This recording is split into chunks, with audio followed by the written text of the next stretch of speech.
Buonasera, è passato il quarto d'ora accademico quasi e quindi possiamo iniziare. Intanto benvenuti a tutti, io sono Oscar Miotti, il vicepresidente per chi non mi conoscesse, e porto innanzitutto anche i saluti da parte di tutto il Consiglio e del Presidente che non può essere, ma so che lui ci tiene molto a questi appuntamenti e quindi è come se ci fosse qui. Perché ci teniamo molto a questi appuntamenti? Perché sono dei momenti dove noi possiamo avere un aggiornamento preciso.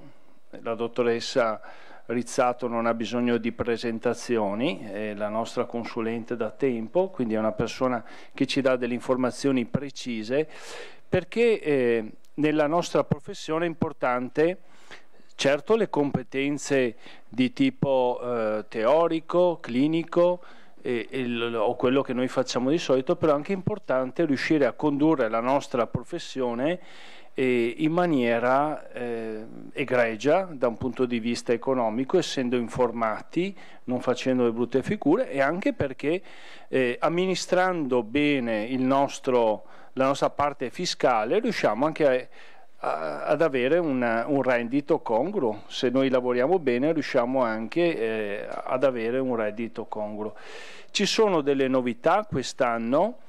Io colgo spesso che si vivono i cambiamenti con una certa ansia. Allora, l'ansia è buona, me lo insegnate, quando ci aiuta poi a metterci in attività. Se poi invece ci mette a fare confusione non è utile. Allora spesso noi come categoria magari non brilliamo per essere anche avere un'attitudine ai cambiamenti, a metterci, io credo che invece dobbiamo, al pari di altre professionalità, essere molto sereni rispetto ai cambiamenti e cercare di conoscere, poi metterci e adeguarci.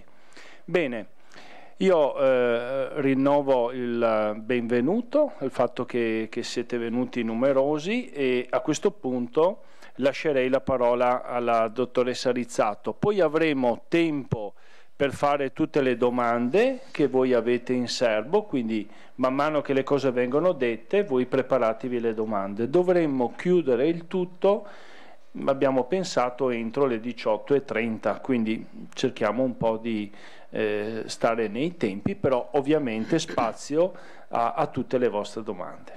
Bene, lascio la parola alla dottoressa Rizzato e buon lavoro. Grazie Oscar, buonasera a tutti. Quanto appunto al discorso delle domande faccio solo una precisazione. Siccome stiamo videoregistrando l'evento a beneficio di chi oggi non poteva venire, sarebbe bene cercare di concentrare le domande magari alla fine del seminario, in modo da poter far passare il microfono, perché sennò a casa non si capisce assolutamente nulla. Magari giusto per non perdere poi il filo del discorso, annotatevi la domanda, che così dopo riusciamo a gestirle agevolmente tutte insieme. Oggi abbiamo un programma piuttosto nutrito perché quest'anno hanno cambiato tante cose. Devo dire la verità che se avessimo dovuto inserire nel programma di oggi tutto quello che è cambiato, avremmo potuto fare un seminario di 4 ore invece che di 2. In realtà io mi sono un po' limitata ad andare a individuare le cose che insomma secondo me possono essere più interessanti, che magari hanno creato un pochettino più di allarme, di preoccupazione, che possono essere più interessanti proprio per il libero professionista. Le cose che invece hanno riguardato novità più di carattere legate ad adempimenti, perché qua si parla in continuazione di semplificazione dal punto di vista fiscale, però anno per anno siamo abituati che gli adempimenti diventano sempre di più. Quindi diciamo che tutto quello che è cambiato in termini di adempimenti tributari, francamente oggi ho pensato di non affrontarlo perché comunque chi ha dovuto gestire determinati adempimenti l'avrà fatto sicuramente già con un consulente, una cosa che magari controvoglia però ha dovuto delegare, quindi è inutile che iniziamo a parlare di spesometri semestrali, elenchi clienti e fornitori, liquidazioni periodiche IVA telematiche e tutto quello che quest'anno insomma ci ha riservato di nuovo. Quindi limitiamoci oggi a fare una carrellata, che ne abbiamo già di argomenti di cui parlare, su le normative che invece non sono solo ed esclusivamente di natura fiscale, ma insomma interessano proprio l'esercizio della professione. Quindi la prima normativa di cui andiamo a parlare oggi è la legge Gelli, un nome anche infelice, però insomma diciamo che porta il nome del medico che l'ha in qualche modo voluta, pensata.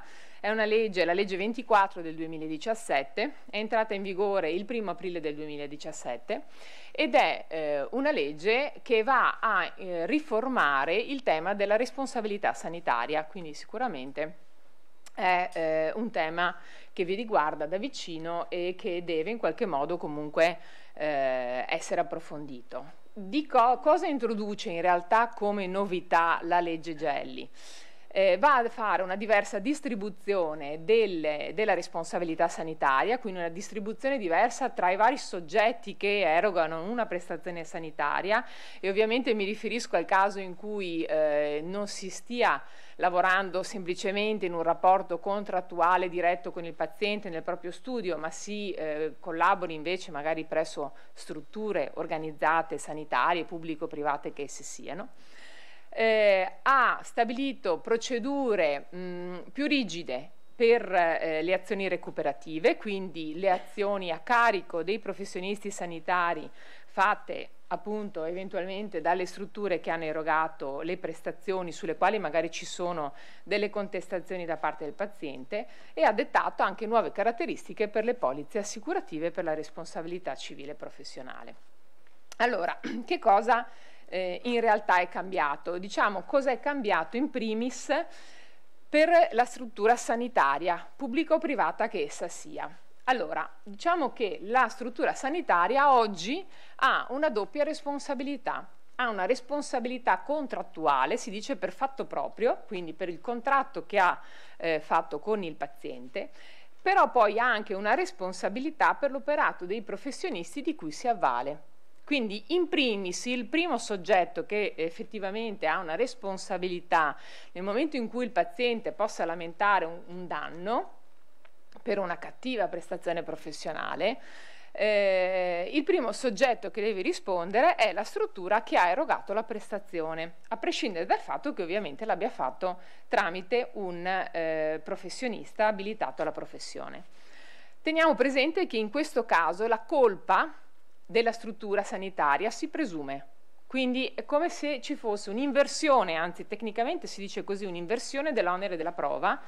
Il paziente deve solo lamentare il danno, la struttura deve difendersi, perché comunque si presume che la colpa ci sia effettivamente.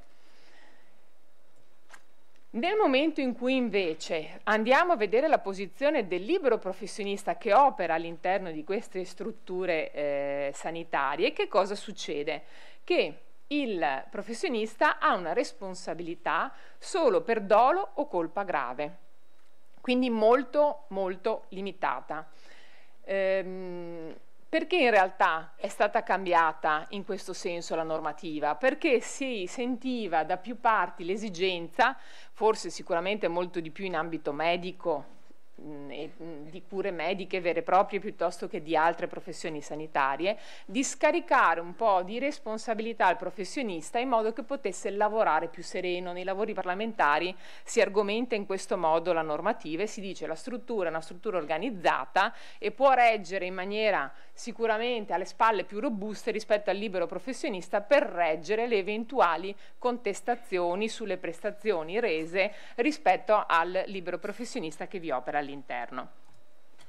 Cosa vuol dire questo? Vuol dire che la colpa del professionista che collabora all'interno di queste strutture non si presume, ok? La prova del danno è a carico del paziente, quindi è assolutamente l'inverso rispetto alla situazione che abbiamo visto precedentemente, e il libero professionista, se del caso, quindi nel momento in cui effettivamente una responsabilità gli sia attribuita, risponde nel limite del triplo del suo compenso annuo, quindi c'è anche una limitazione quantitativa sul danno che gli può essere contestato. Rimane ovviamente una terza fattispecie, perché se andiamo a vedere quello che la normativa ha innovato è proprio questa distribuzione di responsabilità tra la struttura sanitaria e il libero professionista che collabora nella struttura.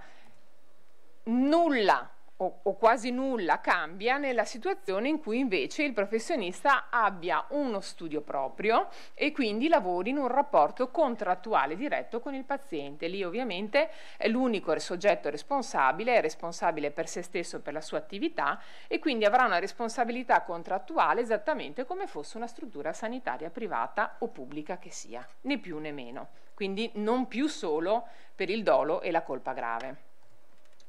La colpa del libero professionista, quindi, in questo caso si presume, esattamente come succede nella struttura sanitaria, e si parla di nuovo di inversione dell'onere della prova. Quindi bisogna distinguere sempre il ruolo che si ricopre nel momento in cui si svolge una prestazione, in che contesto questa viene svolta. Quindi in un rapporto contrattuale diretto col paziente funziona in un determinato modo e la responsabilità è sicuramente molto più pesante. Quando invece si lavora in una struttura terza, effettivamente la responsabilità è decisamente sbilanciata sulla struttura sanitaria. Bisogna tra l'altro tenere presente che la stessa struttura sanitaria, abbiamo detto, può fare delle azioni di si dice recuperative, no? Nei confronti del professionista nel momento in cui questo sia effettivamente passibile di responsabilità per colpa grave o per dolo.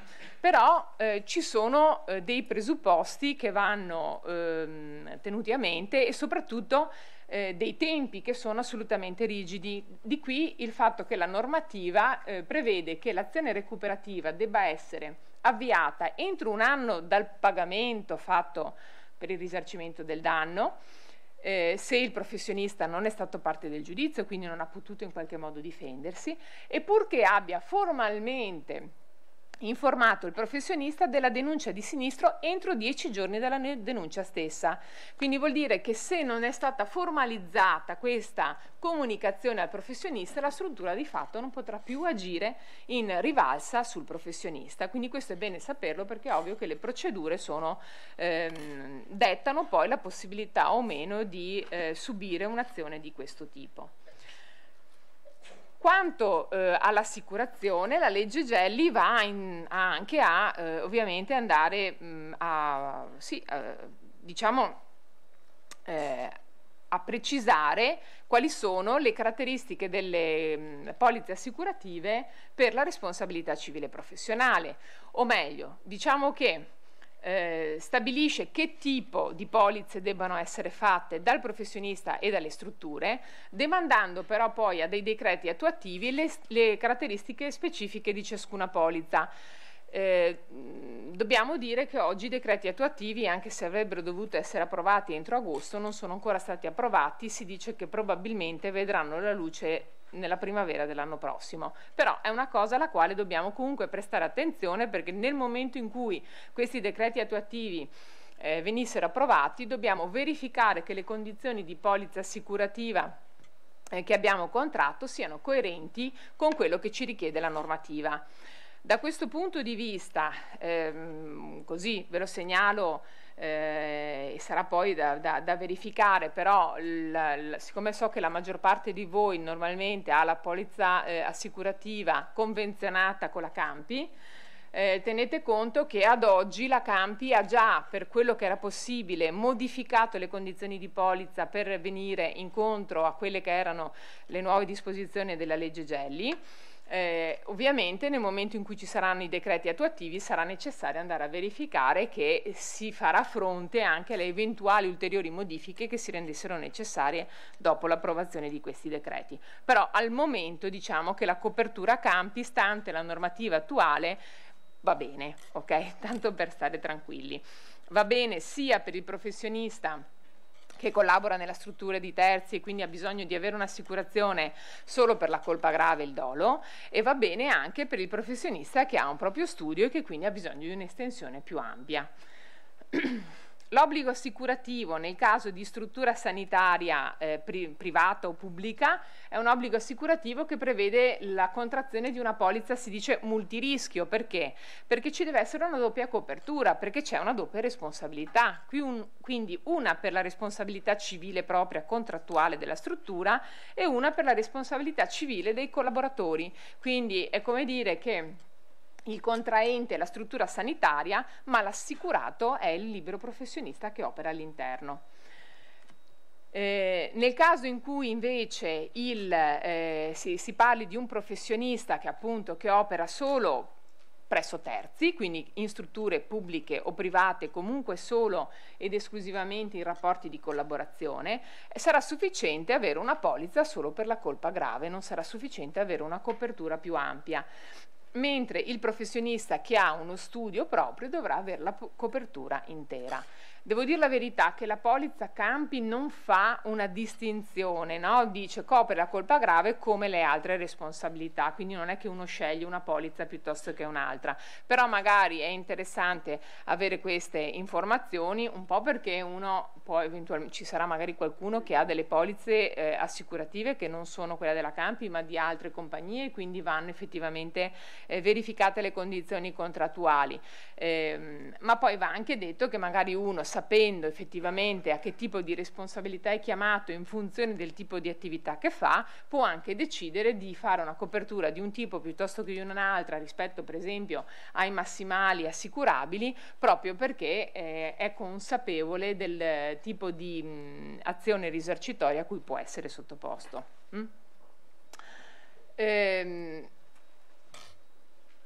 Passando alla seconda normativa sicuramente importante che ha caratterizzato quest'anno, parliamo della legge sulla concorrenza.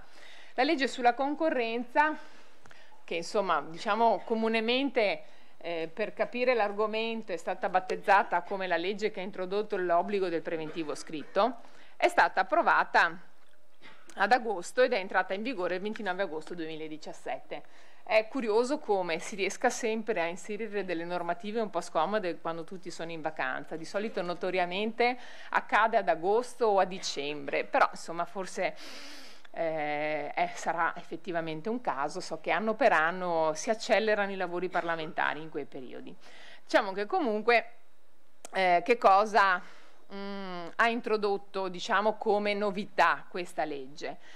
Vi dicevo, è quella che ha introdotto quello che comunemente viene definito l'obbligo del preventivo scritto. Lo ha introdotto per tutte le professioni ordinistiche, quindi non stiamo parlando di una legge che è caduta sull'ordine degli psicologi, ma è trasversale per lo psicologo, il commercialista, l'avvocato, il medico, l'architetto e via dicendo, a prescindere dal tipo di incarico assunto, quindi vuol dire dal tipo di attività svolta, cioè non stiamo parlando di attività sanitarie piuttosto che formazione, piuttosto che consulenza tecnica, tutte le attività comunque richiedono di uniformarsi a queste nuove disposizioni, e a prescindere anche dal tipo di cliente, quindi che sia un ente strutturato, che sia una struttura pubblica o privata, che sia il cliente utente finale della prestazione, non cambia assolutamente niente, l'obbligo rimane assolutamente lo stesso.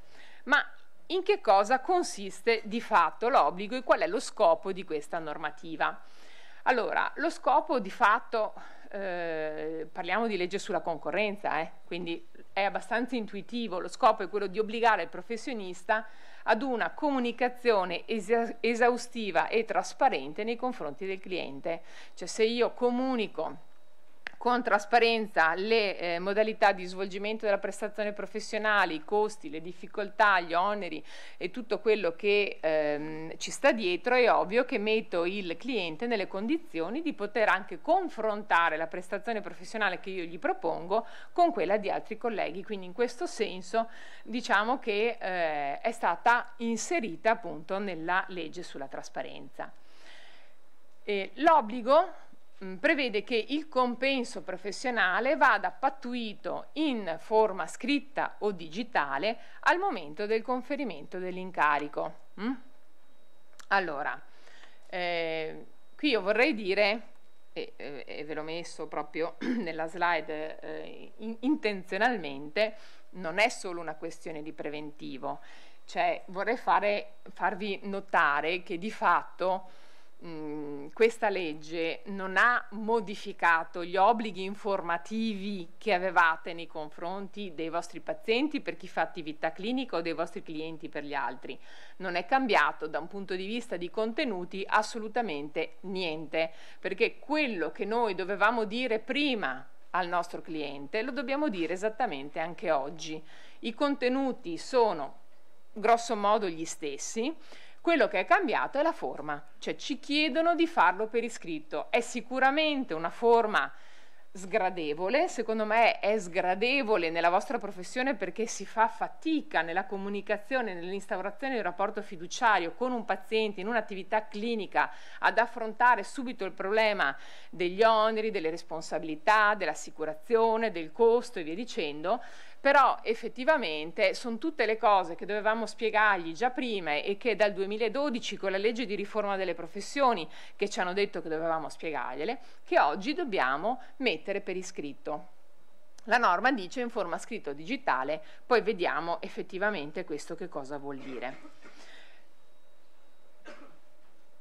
Volendo quindi andare oltre e non considerarlo banalmente un preventivo, io direi che possiamo dire che questa comunicazione di fatto potrebbe essere anche una lettera di incarico. Dopo ci metteremo il costo della prestazione, però è una lettera di incarico. La possiamo anche chiamare consenso informato, perché comunque voi ben sapete meglio di me che l'articolo 24 del vostro codice deontologico, nel momento in cui ovviamente andate a fare un'attività sanitaria, vi impone di acquisire il consenso informato al trattamento da parte del paziente. E in quel consenso informato, in realtà, ed è scritto nel vostro codice deontologico, è già previsto che voi dobbiate spiegargli come verrà effettivamente, come si svolgerà la prestazione professionale, con che periodicità, se è possibile si deve stabilire la durata del trattamento o comunque almeno la durata indicativa iniziale, è previsto quali possono essere, quali sono gli obiettivi, le finalità, quindi questo era già, diciamo così, tipico tra l'altro della vostra professione. Quindi se guardiamo bene, e adesso andremo a vedere qual è il contenuto minimo essenziale di questa comunicazione che è stata introdotta come obbligatoria per iscritto dalla legge sulla concorrenza, c'è una parte consistente di questa comunicazione che era già prevista dal vostro stesso codice deontologico.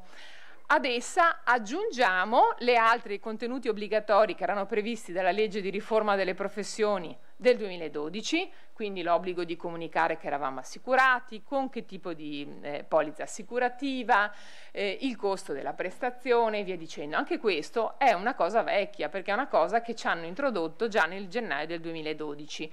Oggi effettivamente dobbiamo cercare di mettere insieme tutte queste informazioni in una comunicazione che, secondo me, non spaventi, no? Il paziente che si rivolge a voi e che sia anche resa, vorrei dire, un po' elegante nella forma, insomma, no? Che questa magari è la cosa un po' più difficile. Vediamo però a questo punto qual è il contenuto minimo e io direi ragioniamo sul contenuto minimo sapendo che quello è imprescindibile e magari cerchiamo, visto che tanto questo nuovo obbligo c'è e bisogna un pochettino gestirlo ed affrontarlo, cerchiamo di vedere quali sono gli spunti che in questa comunicazione può essere utile andare ad ampliare, quindi non come contenuto obbligatorio, ma a nostro beneficio perché è il modo di formalizzare quel consenso informato, per esempio, che magari ci veniva reso in forma verbale, oppure di formalizzare altre cose, altri accordi specifici che abbiamo preso con il paziente in sede di assunzione dell'incarico. Allora fermiamoci intanto, soffermiamoci un attimo su quello che è il contenuto minimo della comunicazione. Allora, la legge dice, dobbiamo individuare il grado di complessità dell'incarico. Vabbè, insomma, capite bene che vuol dire tutto e vuol dire niente, insomma, dobbiamo spiegare quali possono essere le difficoltà che possono insorgere nell'espletamento della prestazione professionale. Nessuno può garantire nella vostra professione ovviamente che ci sia una cura e un esito necessariamente positivo, no? Si inizia un percorso e si prova a vedere poi dove si riesce ad andare ad arrivare. Bisogna specificare il compenso che viene richiesto. Gli oneri ipotizzabili dal momento del conferimento dell'incarico fino alla sua conclusione, e qui cosa vuol dire? Ripeto, dovete pensare che questa norma è stata scritta non pensando allo psicologo, ma pensando alle professioni ordinistiche, quindi vuol dire se uno ha diritto a rimborsi spese di trasferta vanno indicati, se la prestazione è soggetta ad IVA va precisato che è soggetta ad IVA, se è soggetta a contributo previdenziale 2% perché c'è una cassa di previdenza va indicato, se riaddebito il bollo indicherò che c'è anche l'imposta di bollo di 2 euro, cioè questo vuol dire banalmente, cioè quelli che possono essere gli oneri aggiuntivi rispetto alla pattuizione del compenso professionale. Nella comunicazione devo poi indicare anche i dati della polizza per la responsabilità civile professionale. Devo dire che questa secondo me è la cosa veramente più brutta e sgradevole. Lo è vero un po' per tutte le professioni, ma nel vostro caso è quasi peggio, perché effettivamente insomma è un po' allarmante, no? Un po' come se uno dice ma cosa mi succederà mai adesso che sono capitato qua dentro che questo sia addirittura dovuto assicurare per la responsabilità civile professionale, no? Insomma adesso ci scherziamo anche perché non è che possiamo fare diversamente, però devo dire che questa insomma è un po' una stonatura nell'assetto complessivo. Inoltre, da ultimo, ci chiedono di indicare anche i titoli professionali e le eventuali specializzazioni, anche qui ovviamente in una logica di massima trasparenza della comunicazione. Quindi prendiamo per buono che questo è il contenuto minimo imprescindibile, da questo non ci possiamo spostare. Poi noi possiamo, partendo da questo contenuto minimo, andare a ampliare la comunicazione se riteniamo di ampliarla. Dobbiamo decidere un po', secondo me anche in funzione di quello che è l'approccio che vogliamo dare nel rapporto col paziente, di andare a inserire per esempio altre indicazioni. Allora, quali possono essere in realtà queste indicazioni? Io faccio degli esempi, no? Dopo ognuno sa quello che, vorrei dire, ognuno dovrebbe semplicemente far mente locale su cosa è abituato a dire al paziente alla prima seduta, al primo incontro. In realtà guardate che tutto quello che voi dite al paziente nel primo incontro è quello che vi chiedono oggi di formalizzare nella comunicazione per iscritto. Quindi dal mio punto di vista uno dice beh, io continuo a fare come ho sempre fatto, glielo spiego e poi quando gliel'ho spiegato gli dico quello che le ho spiegato l'ho indicato in questo foglio, in questa lettera d'incarico che adesso se vuole riguardiamo insieme, gliene lascio copia perché la legge sulla concorrenza ci impone di dare questa comunicazione non solo verbale come gliel'ho data ma anche per iscritto, cioè secondo me detta così senza subito dire guardi questo è il contratto, legga, firmi e mi sembra che insomma tutto sommato sia una cosa già più gestibile. Ma che cosa possiamo andare ad aggiungere in questa comunicazione? Dopo magari un format lo guardiamo insieme. Guardiamo insieme. Allora,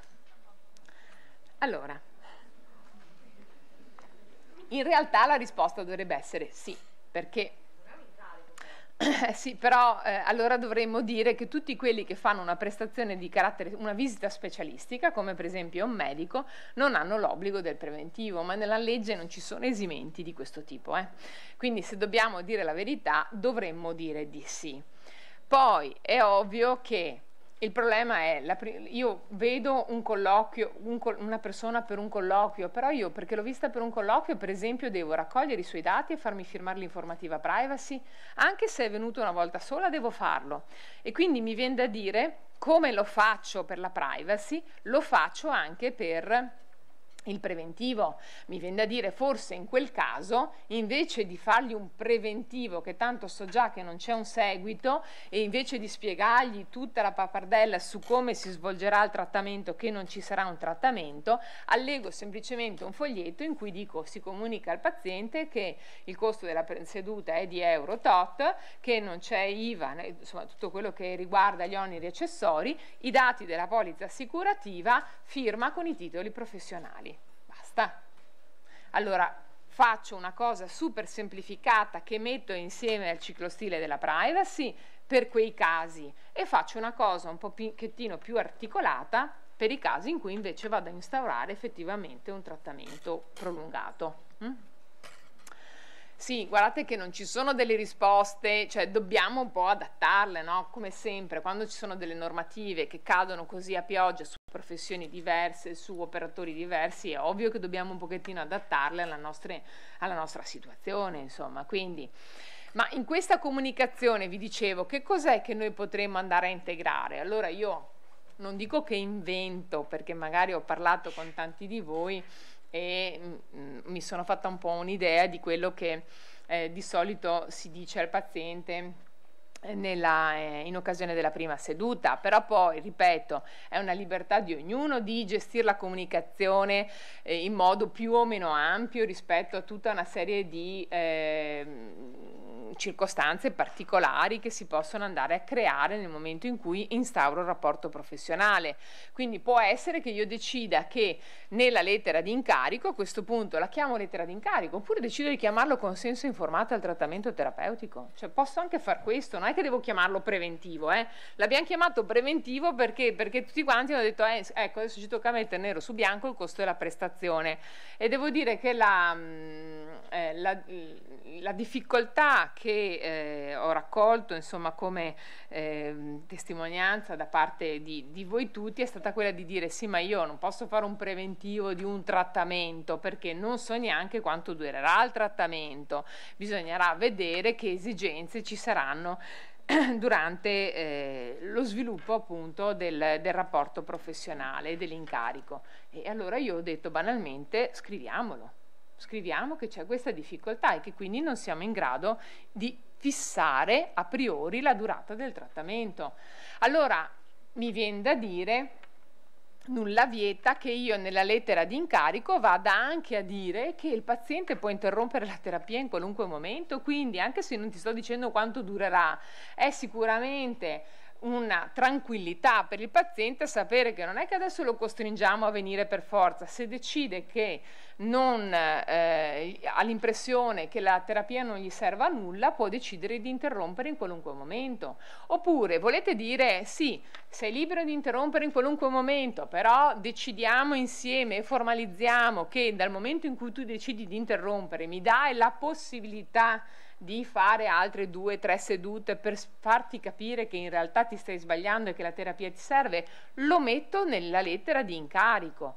Oppure voglio far prendere al paziente un impegno al trattamento terapeutico e a seguire la terapia, per cui gli dico anche guarda che se tu disdici la terapia all'ultimo minuto e per motivi che non sono tra virgolette seri o gravi, la seduta me la paghi lo stesso, come tante volte si fa, lo posso mettere a questo punto all'interno della lettera di incarico, all'interno del consenso informato. Voglio prevedere nel consenso informato che il paziente mi deve pagare ogni fine seduta, piuttosto che ogni fine mese, piuttosto che ogni 3 mesi. Colgo l'occasione e lo metto all'interno. Questo, tra l'altro, in qualche modo mi dà una tutela per andare eventualmente un domani anche a chiedere, no? Il saldo delle competenze e a farlo anche banalmente con un decreto ingiuntivo nel momento in cui mi ha sottoscritto per accettazione un preventivo di cui poi insomma si disinteressa bellamente rispetto alle modalità di pagamento. Cioè vado a inserire all'interno tutte queste informazioni che comunque prima gli davo, ma magari decido di andare a formalizzarle all'interno di questo incarico. Ripeto, sicuramente è meglio se glielo spiegate a voce e poi gli date il documento, perché se dovete iniziare alla prima seduta, spendete tutta la seduta per fargli leggere il contratto e fargli capire che cosa è scritto, questo per forza che se la prende subito e dice vabbè, facciamo che l'incarico non te lo affido proprio e siamo a posto, insomma, che così non devo firmare niente. Cioè, dovete voi avere un po' la sensibilità di capire come gestire la cosa nel modo migliore possibile, nel modo meno traumatico possibile anche per il paziente.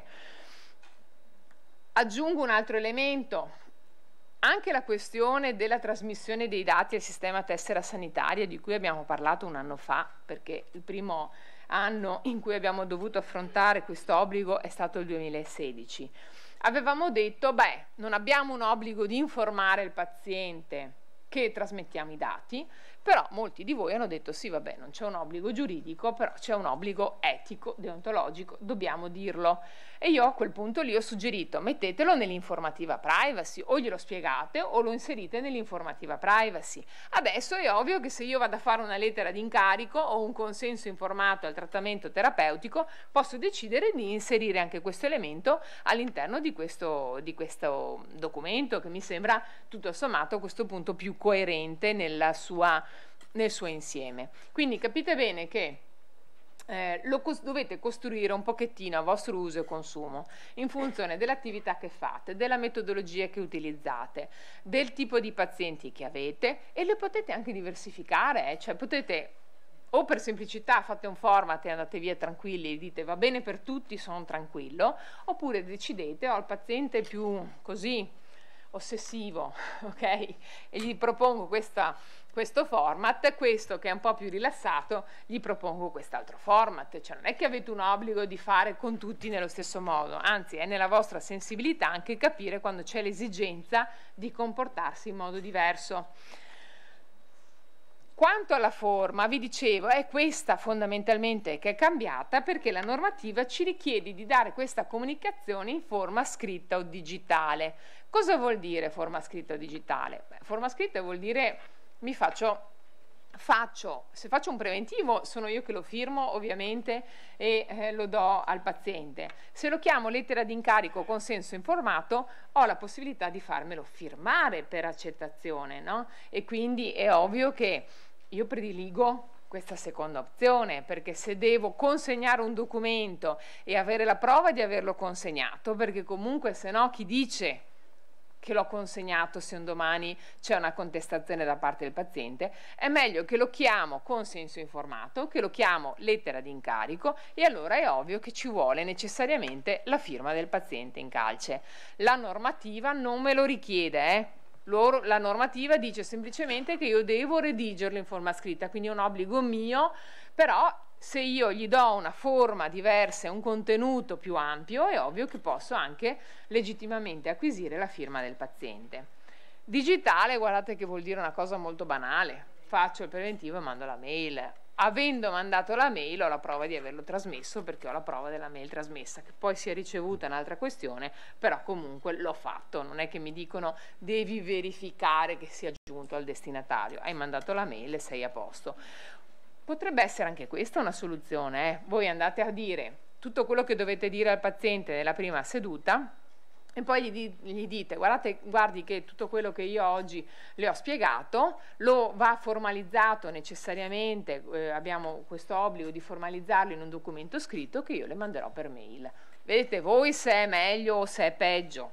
Io devo dire la verità, che secondo me se lo fate finché è lì è meglio, perché sennò dopo lui gli arriva la mail, se lo va a stampare, se lo va a leggere, gli vengono le patturnie del giorno dopo, va bene? Se invece lo date in quel momento lì, se anche lo vede e ha qualche dubbio, forse lo chiarite subito e non nascono fraintendimenti. Dal mio punto di vista è meglio. Però ripeto, questa è una cosa che rimetto a voi, alla vostra sensibilità, insomma ognuno un po' deve decidere come ritiene meglio muoversi.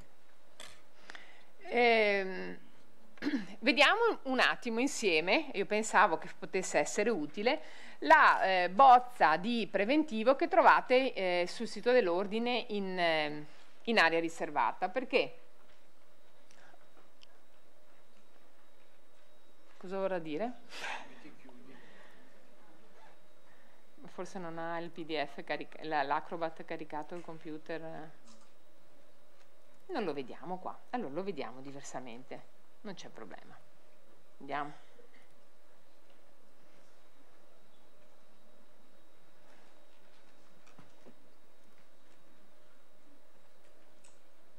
Si è anche bloccato? No.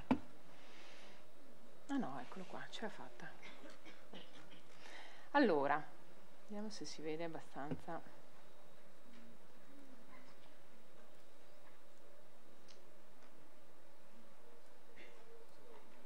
Ok.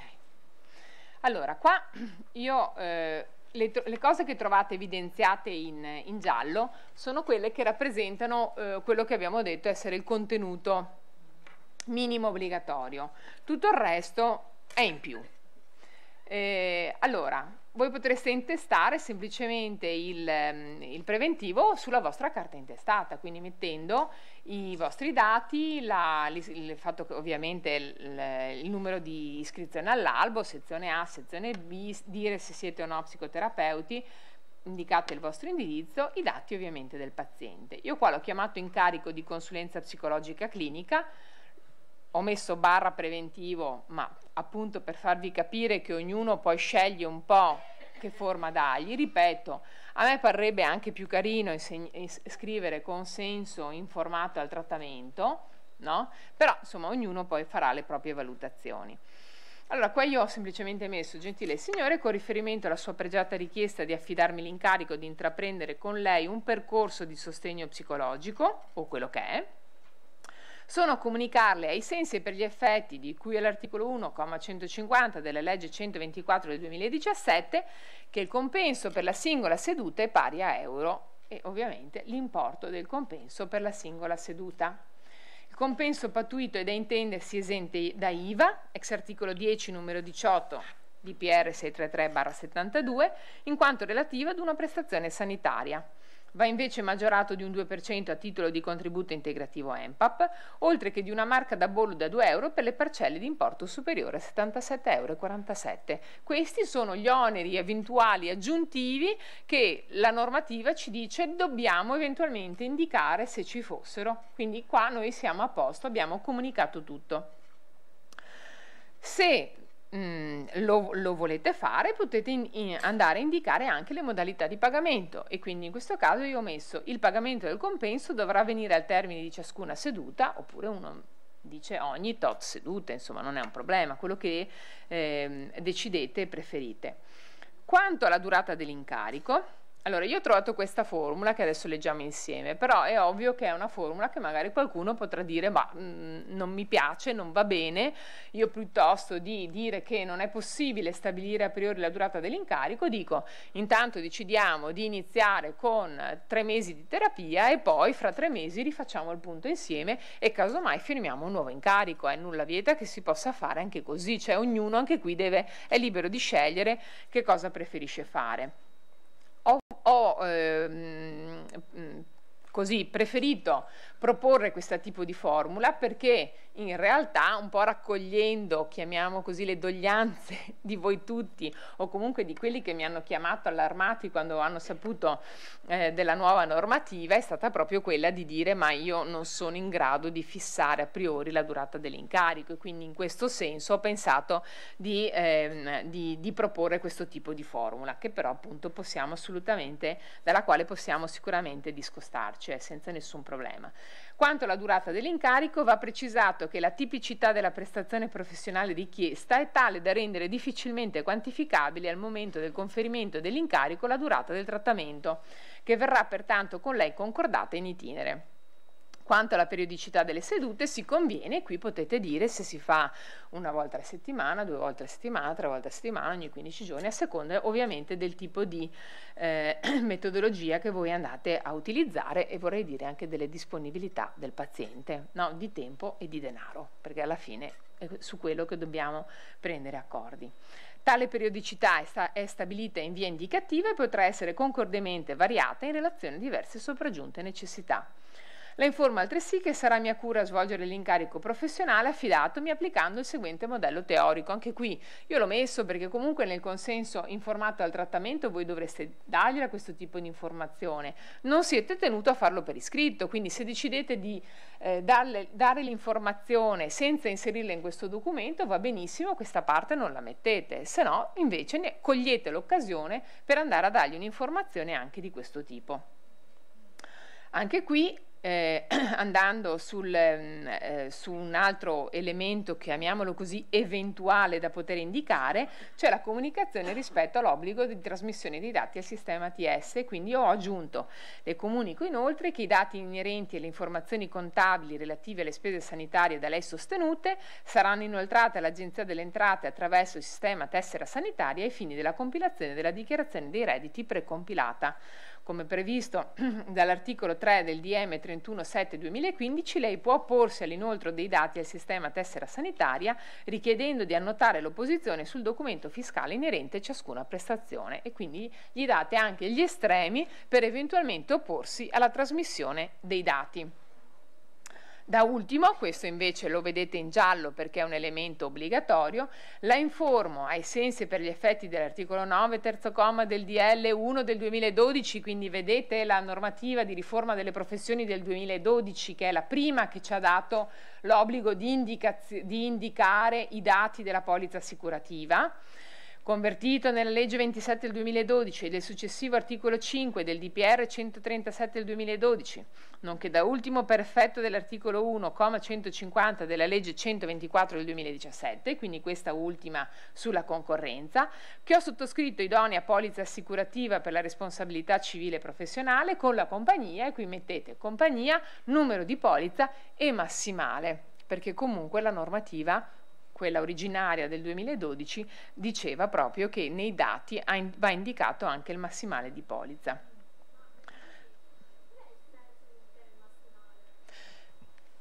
Il senso di indicare il massimale è che se lei ha una polizza per la responsabilità civile e professionale con un massimale basso, magari il paziente ritiene di non essere sufficientemente tutelato. A disposizione per eventuali chiarimenti, la saluto cordialmente. Va bene? Adesso io qua ho fatto non il minimo sindacale, un pochettino di più, poi ripeto, può essere che per voi sia troppo o che sia troppo poco e decidete di andare a integrare. Obbligatorio inserire anche il massimale, sì, assolutamente sì. Questo già dal 2012, non è una novità di adesso. E allora, se iniziamo con le domande, però secondo me è meglio se passiamo al microfono, perché se no, solo che ho bisogno di qualcuno che faccia da valletto o da valletta. Chi lo fa? Oscar, ti presti? Allora, aspetta, perché mi spiegavano... No, però su questa cosa qui forse è meglio che facciamo le domande... Sì, lasciamo un minimo di spazio per le domande qui, perché so che è il tema forse più caldo del pomeriggio. Se io... come negli ultimi 13 anni firmo un contratto ogni anno con un istituto per delle consulenze che durano tutto l'anno. Sì. A questo punto firmo 2 contratti, cioè uno lo firmo io con l'ente. No, adesso in realtà questa cosa qui la affrontiamo in una slide successiva, sa? Quindi magari con un po' di pazienza le rispondo. Solo una conferma, se non ho capito male, tutto questo va indicato non solo in caso di attività sanitaria, ma qualsiasi tipo di attività da professionista. Qualunque tipo di grazie. prestazione.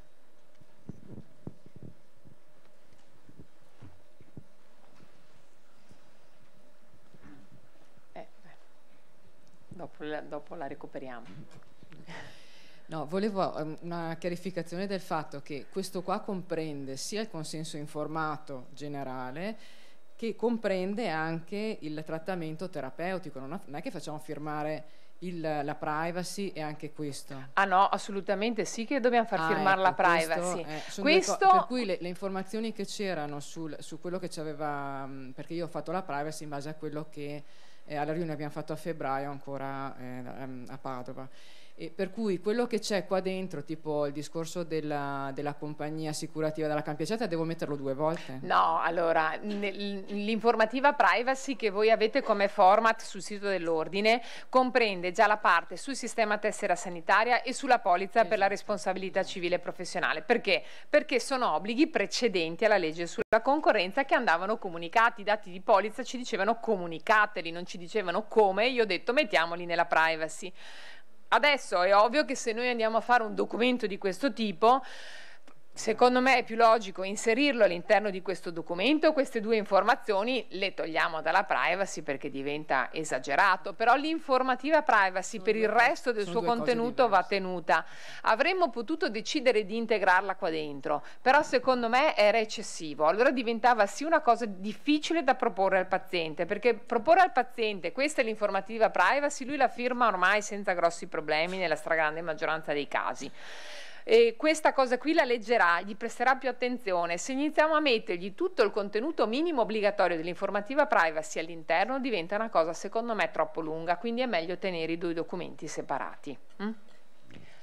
Rispetto all'opposizione all'inoltro dei dati al sistema tessera sanitaria, è semplicemente una firma che lui allora lui chiede, manifesta l'opposizione, sì. Voi dovete annotarla sul documento sulla fattura che gli avete fatto, e io dico, anche se lo dico ma la normativa non lo prevede, che è meglio se vi fate fare una sigla sul documento, perché sennò avreste potuto fare una notazione voi che nessuno vi ha chiesto di fare. Quindi scriviamo in uno spazio, sì, scrivete: il paziente si oppone alla trasmissione dei dati al sistema tessera sanitaria con i riferimenti di questo decreto ministeriale, e lui fa una sigla, insomma. Perfetto, grazie. Salve. Lavorando con persone geriatriche, nello specifico con demenze, nel caso non sia stato nominato un amministratore di sostegno, in quel caso chi è che deve firmare? Questo è un problema che c'è sempre, ma che c'è anche per esempio nelle firme della privacy, cioè o è un soggetto sottoposto a tutela, come può essere un minore, oppure effettivamente una persona che comunque ha un tutore vero e proprio legale, e allora firma il tutore, se no deve firmare lui.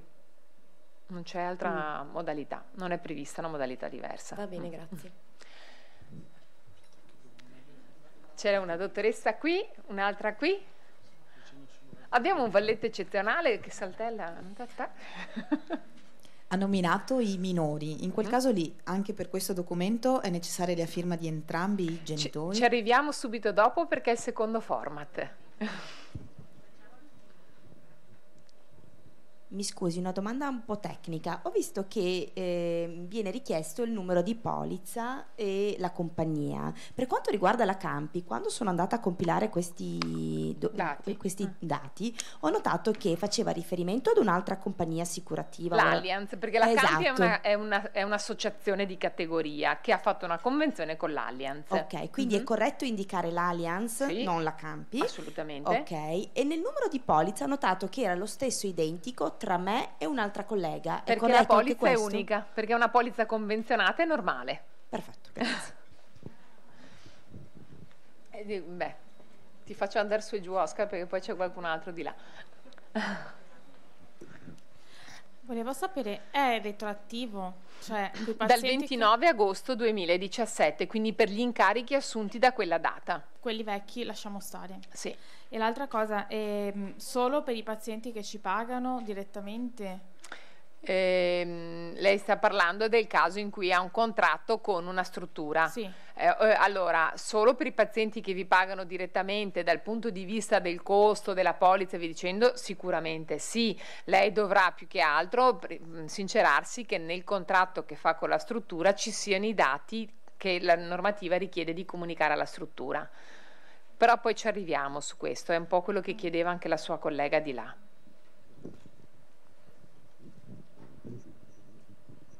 E lavorando con una pubblica amministrazione, tipo una scuola, che c'è un bando e quindi è già specificato il costo e tutto. Comunque va fatto firmare da chi? Dal DSGA? È lo stesso discorso che stavo facendo con la sua collega adesso, cioè il problema è lì c'è un contratto, c'è una lettera di incarico, quel contratto o lettera di incarico che sia deve integrare la comunicazione, i requisiti della comunicazione obbligatoria, quindi se loro l'hanno fatto, la scuola le fa una lettera di incarico, lei deve chiedere che all'interno della lettera specifichino i suoi titoli professionali, il compenso ci sarà per forza di cose, e i dati della sua polizza assicurativa.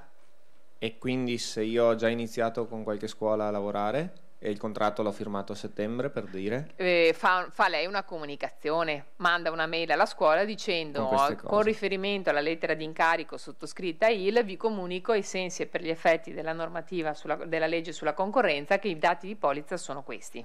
Ok. E vabbè, con i minori poi ne parla, no? Sì.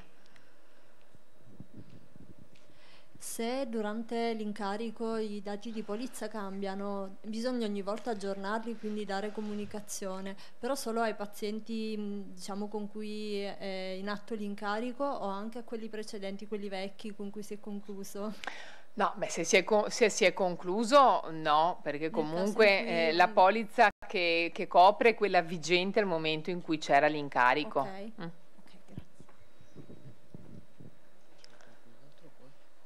No. Allora c'era qualcun altro di qua, mi pareva? No, forse ci siamo. Dopo, casomai, se vengono altri dubbi li vediamo in itinere, non è un problema. Vi dicevo, questo è il format che abbiamo. L'ultimissima. Sì. Chiedo scusa, ma sono un po' prego. lenta. Prima pensavo di aver capito, ma adesso mi è venuto il dubbio. Quindi, se io ho dei pazienti che vedo da 2 anni, non gli devo fare questa cosa? No, assolutamente. Solo per i nuovi incarichi? Sì, perché anche se continuo a vederli? Sì, perché comunque sono gli incarichi assunti dal 29 agosto del 2017. Grazie.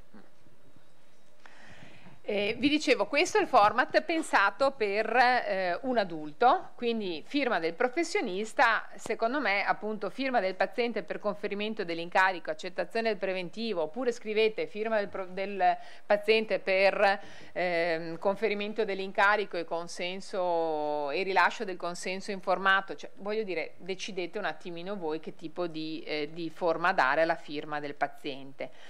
Nel caso di minori che cosa cambia? Cambia che ovviamente l'intestazione della lettera di incarico è rivolta ai genitori del minore che ovviamente deve essere individuato comunque nella lettera di incarico, quindi gentili signori Pinco Palla e Pinco Pallino, genitori di Marco, va bene? Il contenuto rimane assolutamente lo stesso, quindi adesso non andiamo a rileggerlo tutto che non ha senso. Aggiungo un elemento e questo è in giallo, non c'entra nulla con la legge sulla concorrenza, però è ovvio che a questo punto mi viene da dire qui sì, consideriamolo un contenuto minimo essenziale, perché se abbiamo fatto una lettera di incarico, questo elemento qui che è legato all'articolo 31 del vostro codice deontologico è opportuno andare a inserirlo se stiamo parlando di un minore, e quindi io direi che è assolutamente opportuno integrare la lettera di incarico scrivendo anche ai sensi e per gli effetti dell'articolo 31 del codice deontologico degli psicologi italiani, essendo il paziente un soggetto minore di età, voi genitori con la firma del presente incarico date espressamente il vostro consenso all'intervento professionale sopra emarginato.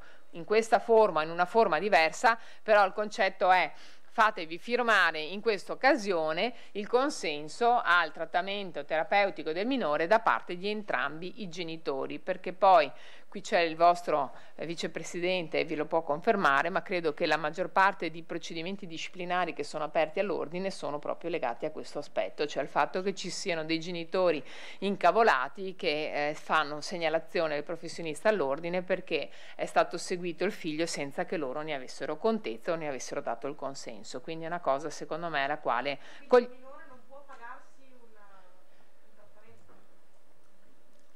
beh, allora se vuole pagarselo se lo paga, però che possa venire senza che i genitori le abbiano dato il consenso, no. Questo è vero anche a livello scolastico, quindi per esempio nel momento in cui ci sono degli interventi, per esempio nelle scuole, nelle classi e via dicendo, bisogna che la scuola abbia informato i genitori che c'è la possibilità che ci siano questi interventi, che c'è lo psicologo a disposizione, devono acconsentire i genitori a che il minore possa accedere al servizio, se è un servizio di sportello ascolto, o a partecipare alle attività che vengono fatte nelle classi, perché comunque effettivamente c'è un problema proprio di carattere. E è un problema di prova. Se io non ho la firma, lei come fa a dimostrare che... Sì. Da tanti anni è cambiata questa cosa negli anni e negli ultimi 2 anni... Ecco, sì, aspetti un attimo, perché effettivamente mi sembra una buona idea che tutti sentano. Allora, negli ultimi 2 anni, sì. Allora, negli anni è cambiata molto questa formulazione. Negli ultimi 2 anni il preside lo mette all'interno della POF, quindi l'offerta formativa della scuola, e in scuola aperta il primo incontro che fa con i genitori delle classi prime entranti specifica e mi presenta anche, quindi mi vedono anche fisicamente, però non c'è un consenso firmato esplicitamente da ogni genitore. È un consenso a senso? Secondo me no. Quindi ogni genitore deve firmare. Perché cioè, se volete stare tranquilli, sì, che poi uno possa argomentare, no? In sede di procedimento disciplinare. Ma guardate che nel POF era scritto: i genitori mi hanno visto, sono loro che non si sono interessati, non sono venuti all'incontro di scuola aperta. Sono tutte cose, però ho paura che l'ordine le faccia lo stesso un'ammonizione, vero Oscar? Finisco un secondo, perché il problema è questo, che mi è capitato in varie situazioni, e ne ho anche una in corso, penali, nelle quali se il genitore avesse dovuto firmare che il figlio veniva, non l'avrebbe mai fatto il figlio, e quindi alcune situazioni molto pesanti e molto gravi non verrebbero fuori. Sì, però in questo caso bisognerebbe che ci fosse l'invio da parte del professionista al servizio pubblico, è vero Oscar? Sì. Aiutami su questo. Allora, che è più... su questo è importante che noi raccogliamo, chi lavora in ambito scolastico deve raccogliere la liberatoria, ma i genitori dicono: ma noi non usufruiremo mai del servizio, non manderemo mai i figli dallo psicologo. Ok, lei prende atto e dice: io non autorizzo. Questo è importante. Nel caso noi veniamo a conoscenza che ci sia un pericolo per questo ragazzino, la scuola farà una segnalazione, non tanto noi, ma la scuola che è titolare farà una segnalazione al servizio pubblico. Se un ragazzino non viene da me, io non lo posso sapere che c'è un reale pericolo. Cioè, io ho in mente 3 casi di procedimenti penali in corso che non ne sarebbero esistiti perché nessuno sapeva nulla fino a che il ragazzo non è venuto direttamente da me, e in quel caso ovviamente il genitore non avrebbe mai consentito una cosa del genere. Su questo noi non siamo onnipotenti, cioè nel senso che non possiamo intercettare tutte le situazioni, andiamo in violazione, quindi noi dobbiamo sapere che in quel caso violiamo, e poi se veniamo segnalati ci sarà poi un avvertimento a seconda della gravità. Quindi la scuola sì ha titolo, se intuisce che c'è un disagio, di fare la segnalazione. Noi abbiamo, se per quello che possiamo sapere, possiamo fare una segnalazione o comunque dire alla scuola che faccia una segnalazione, però rischiamo di violare la legge. Allora va fatta una comunicazione in modo che tutti quanti aderiscano, cioè chi vuole aderire aderisca e dice: io aderisco, oppure magari il bambino non viene, però ha l'autorizzazione dei genitori, comunque non è detto che necessariamente venga. E se io all'interno della scuola vengo a conoscenza di un reato su un minore e non posso fare la segnalazione io, le autorità, deve essere il preside, cioè non posso farlo io direttamente, neanche se ho il consenso dei genitori firmato. Cioè, nel senso, il mio obbligo di segnalazione come ordine professionale in quel momento lì qual è che prevale? Perché potrei incappare in una segnalazione. Sì, allora su questo entriamo un po' in uno specifico anche di psicologia scolastica, che magari facciamo un convegno sicuramente di psicologia scolastica, mi rendo conto. Allora, noi lavoriamo per conto della scuola, la scuola è titolare in quel momento, quindi la scuola ha l'obbligo nel momento in cui, non so, la bambina dice a scuola durante l'educazione all'affettività sono stata abusata dal nonno, lì è la scuola, che poi io come professionista sono lì presente e devo favorire o devo aiutare la scuola a fare questo, ma non è il mio obbligo. Se il bambino viene nel mio studio, quello è diverso, ma lì opero in un contesto dove il titolare è il preside. Io volevo sapere se a livello di consenso informato si può, fra virgolette, in quelle situazioni in cui a me per esempio capita spesso che uno dei due genitori viaggia e via per lavoro, mettere una formula che l'altro genitore si assume la responsabilità di dire no. Io direi di no, Oscar, cosa dici? Non è possibile. Cioè, attenti sempre. Sì, ma allora, per carità, io credo che un genitore, se vuole dare il consenso, trova il modo di darlo, anche se all'estero, insomma, esiste la mail, esistono tante formule, voglio dire, se mi arriva una mail, posso accontentarmi di una forma diversa dalla presenza fisica del genitore, che è la cosa ovviamente più tranquilla, che viene lì e mi firma. Se non viene lui fisicamente, però viene la mamma che firma e mi porta una mail del papà che gli dice cara, so che vai domani dal terapeuta, digli cioè no, mi sembra una precauzione sufficiente, non è il massimo proprio, però insomma abbiamo trovato una soluzione. Però che lei ci assicuri che il marito che è a Hong Kong è d'accordo mi pare un po' no buono. Quindi mi scusi, anche nel caso di un incarico all'interno di una struttura come una scuola, l'incarico dovrebbe essere, se io lo presento a inizio anno in maniera preventiva per tutti gli studenti, per tutti dovrebbe essere firmato da entrambi i genitori, non da uno soltanto. Il problema di entrambi i genitori sussiste quando c'è una separazione. Allora lì in teoria non potremmo saperlo. Allora, di solito c'è scritto firma del genitore o di chi ne fa le veci, no? Quindi in teoria noi dovremmo avere segnalato nel caso in cui c'è una separazione di fatto e quindi c'è bisogno dei due genitori. Se vogliamo essere proprio arcisicuri, chiediamo la firma di entrambi i genitori. Okay? Questo, però generalmente se non ci sono delle separazioni in atto è sufficiente una firma.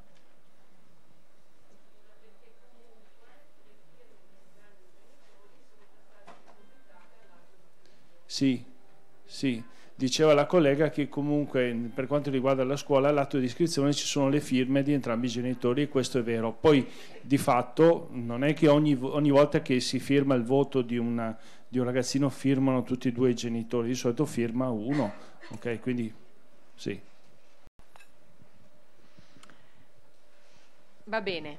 Allora adesso veniamo a chi si trova invece in una situazione di avere di svolgere l'attività per enti, strutture terze, quindi non ha un rapporto contrattuale diretto col paziente. Rispondiamo un po' ai dubbi che erano emersi prima. Allora, chi svolge attività per queste strutture normalmente dovrebbe avere o una lettera di incarico o un contratto. Va bene? Allora, che cosa succede? Che all'interno di questa contratto si vanno a inserire i dati che sono obbligatori, che è obbligatorio rendere per iscritto adesso per effetto della nuova legge sulla concorrenza. Quindi secondo me l'unica cosa è, prima della firma del contratto andiamo semplicemente a controllare che questi dati siano stati inseriti. Se è necessario integrarli si vanno semplicemente ad integrare.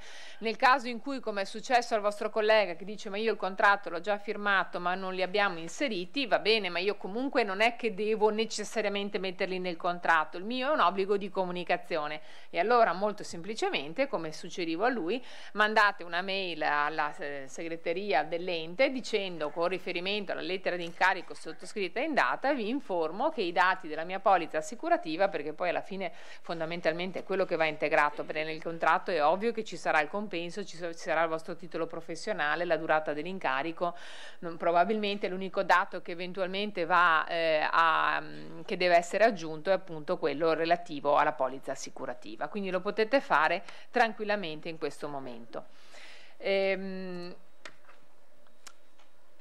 Cambiando normativa, ma rimanendo a parlare anche di contratto, perché comunque bene o male la normativa sulla legge sulla concorrenza, nel momento in cui andiamo a parlare di incarico e di contratto professionale, comunque va anche a integrarsi con il Job Act Autonomy, che è stato approvato il 22 maggio ed è entrato in vigore il 14 giugno di quest'anno.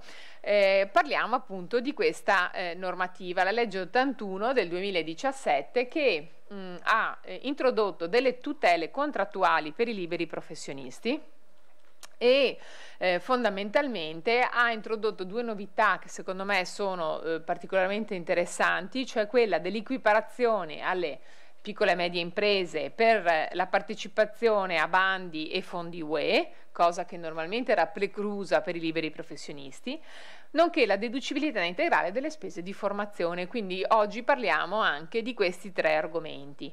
Guardate che il Job Act Autonomy ha poi previsto tutta una serie di ulteriori tutele di welfare che però non interessano la vostra professione, perché sono riservati ai liberi professionisti senza albo, quindi quelli che alla fine non hanno un'iscrizione previdenziale ad una cassa di previdenza ma la gestione separata INPS. Quindi noi stiamo ovviamente sulle novità che interessano la vostra professione. Quanto alle tutele contrattuali, che cosa dice oggi la nuova normativa, quindi il Job Act Autonomy? Allora, dice intanto che nel contratto con un libero professionista è obbligatoria la forma scritta se il professionista lo richiede. Quindi qui vuol dire che di fatto non c'è un obbligo di forma scritta del contratto e quindi io posso avere un incarico da un ente anche semplicemente con un accordo verbale dandosi la mano, però se invece a mia tutela richiedo che venga formalizzato il tipo di incarico che mi viene conferito e le condizioni contrattuali, l'ente è obbligato a propormi un contratto in forma scritta. Vorrei dire che se integriamo questa informazione e questa informazione che nasce dal Job Act Autonomy, che è stato approvato a giugno, e poi pensiamo a quello che è stato la normativa introdotta con la legge sulla concorrenza ad agosto, mi viene da dire che la forma del contratto deve essere per forza di cose scritta, perché se no comunque mi rimane il problema di non aver formalizzato qual è il costo della prestazione, di non aver formalizzato i miei titoli professionali, di non aver formalizzato gli estremi della mia polizza assicurativa. Quindi se proprio comunque il contratto scritto si fa fatica ad averlo e voi non volete costringere l'ente a farvelo, anche se potreste, ne avreste titolo, al limite mi viene da dire a questo punto sì che è opportuno che facciate un vero e proprio preventivo, e poi se vi fidate che l'ente vi dice benissimo il preventivo mi sta bene, inizia, e vi accontentate di una conferma verbale, va bene, è una decisione vostra ed eventualmente risolviamo il problema del contenuto obbligatorio della comunicazione che va resa al cliente introdotto dalla legge sulla concorrenza. Però mi pare che andando ad analizzare le due normative insieme nel loro complesso viene molto più naturale pensare che il contratto vada fatto, insomma. L'altra novità sicuramente rilevante è che comunque il contratto, una volta sottoscritto, non è soggetto a modifica unilaterale, quindi vuol dire che il committente non vi potrà dire no vabbè avevamo fatto così ma ho cambiato idea, adesso andiamo a prevedere, che ne so, un compenso diverso, una durata diversa o quant'altro. È previsto poi l'obbligo di un congruo preavviso in caso di recesso, questo ovviamente da parte di ambo i contraenti, quindi sia per l'ente che per quello che vi riguarda, quindi non ci può essere un recesso semplicemente comunicato senza preavviso, perché in realtà questo l'hanno proprio disciplinato per legge, ed è disciplinato anche il termine per i pagamenti, quindi se si va a stabilire un termine di pagamento superiore ai 60 giorni, la clausola è nulla, quindi il diritto al pagamento del compenso deve avvenire necessariamente entro 60 giorni per legge, se no in caso di previsione contrattuale non conforme alla legge ovviamente prevale la legge, quindi il diritto al pagamento del compenso rimane fissato in 60 giorni. Nel caso di ritardati pagamenti viene applicato di diritto l'interesse di mora al tasso dell'8%. Anche questa è una novità rilevante perché non era assolutamente prevista per i professionisti, è l'interesse di mora previsto per i crediti commerciali che è stato esteso ai professionisti. Capite bene che magari poi non è che andiamo a chiedere l'interesse di mora, però insomma è comunque un'arma importante per riuscire a magari mettere in riga chi solitamente se la prende un po' comoda con i pagamenti. Ricordiamoci che in mancanza di accordi specifici il pagamento va effettuato entro 30 giorni dalla richiesta, che vuol dire dall'emissione della fattura, dall'emissione di un preavviso di parcella, da una mail in cui ti chiedo semplicemente il saldo delle mie competenze. Quindi nel momento in cui io formalizzo la richiesta di pagamento, se nel contratto non è previsto un termine diverso, che comunque non può essere superiore a 60 giorni, il pagamento si intende scaduto dopo 30 giorni dalla richiesta.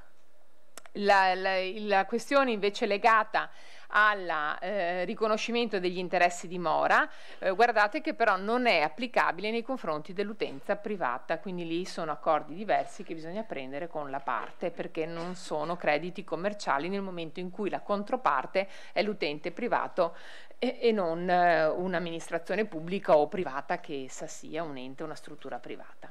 Quindi questo sotto il profilo contrattuale. Vi dicevo poi che questa normativa ha anche esteso la possibilità ai lavoratori autonomi di partecipare a bandi e ad accedere ai fondi dell'Unione Europea. Formalmente la norma in realtà che cosa fa? Riconosce il diritto di costituire reti, associazioni temporanee di professionisti per partecipare a bandi, incarichi e appalti pubblici. Questa è una novità assolutamente importante, che vorrebbe andare a cambiare un po' quello che è una cultura, chiamiamola così, che si è sviluppata ormai da tanti anni, cioè quella di prediligere nell'assegnazione di incarichi e bandi pubblici le associazioni del terzo settore, preferendole anche ai liberi professionisti, e nel vostro settore questo diventa particolarmente penalizzante, proprio perché di solito proprio il tipo di incarico che viene conferito richiama immediatamente alla mente la figura dell'associazione no profit, quindi spesso comuni, enti pubblici vanno a istituire il bando dicendo che è requisito preferenziale il fatto che chi partecipa al bando sia un'associazione del terzo settore. Il fatto che oggi in una legge dello Stato sia stato formalizzato che questa procedura non è più accettabile e che anzi le amministrazioni pubbliche, è scritto nella norma, devono consentire, agevolare l'accesso ai bandi da parte dei liberi professionisti e anche informare, trovare delle strategie per informare i liberi professionisti dei bandi che vengono approvati, è sicuramente un cambiamento che vorrei dire culturale importante. Dall'altro lato devo dire che secondo me ci vorrà pazienza, perché ovviamente è una cosa che è stata inserita sicuramente con buon senso nella norma, ma non c'è una sanzione corrispondente. Non è che l'ente pubblico che poi non si adopera sarà richiamato da qualcuno.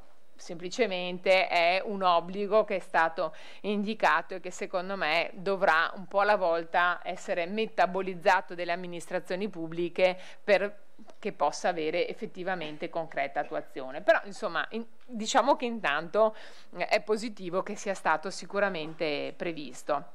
Ciò significa che è possibile anche pensare a pool di professionisti, anche con competenze diverse, ordinistiche o meno, che lavorino in equipe e si propongano per magari partecipare ad un bando. È ovvio che sarà il bando che dovrà andare di volta in volta a specificare in che forma si deve costituire questa associazione temporanea, che quindi deve essere temporanea, non è più necessario per forza di cose avere l'associazione ad hoc, che è quella che, essendo del terzo settore, ci consente di partecipare al bando. È un'associazione non no profit, ma un'associazione per lo svolgimento di un incarico professionale che viene istituita in modo temporaneo, proprio finalizzata alla realizzazione di un determinato progetto.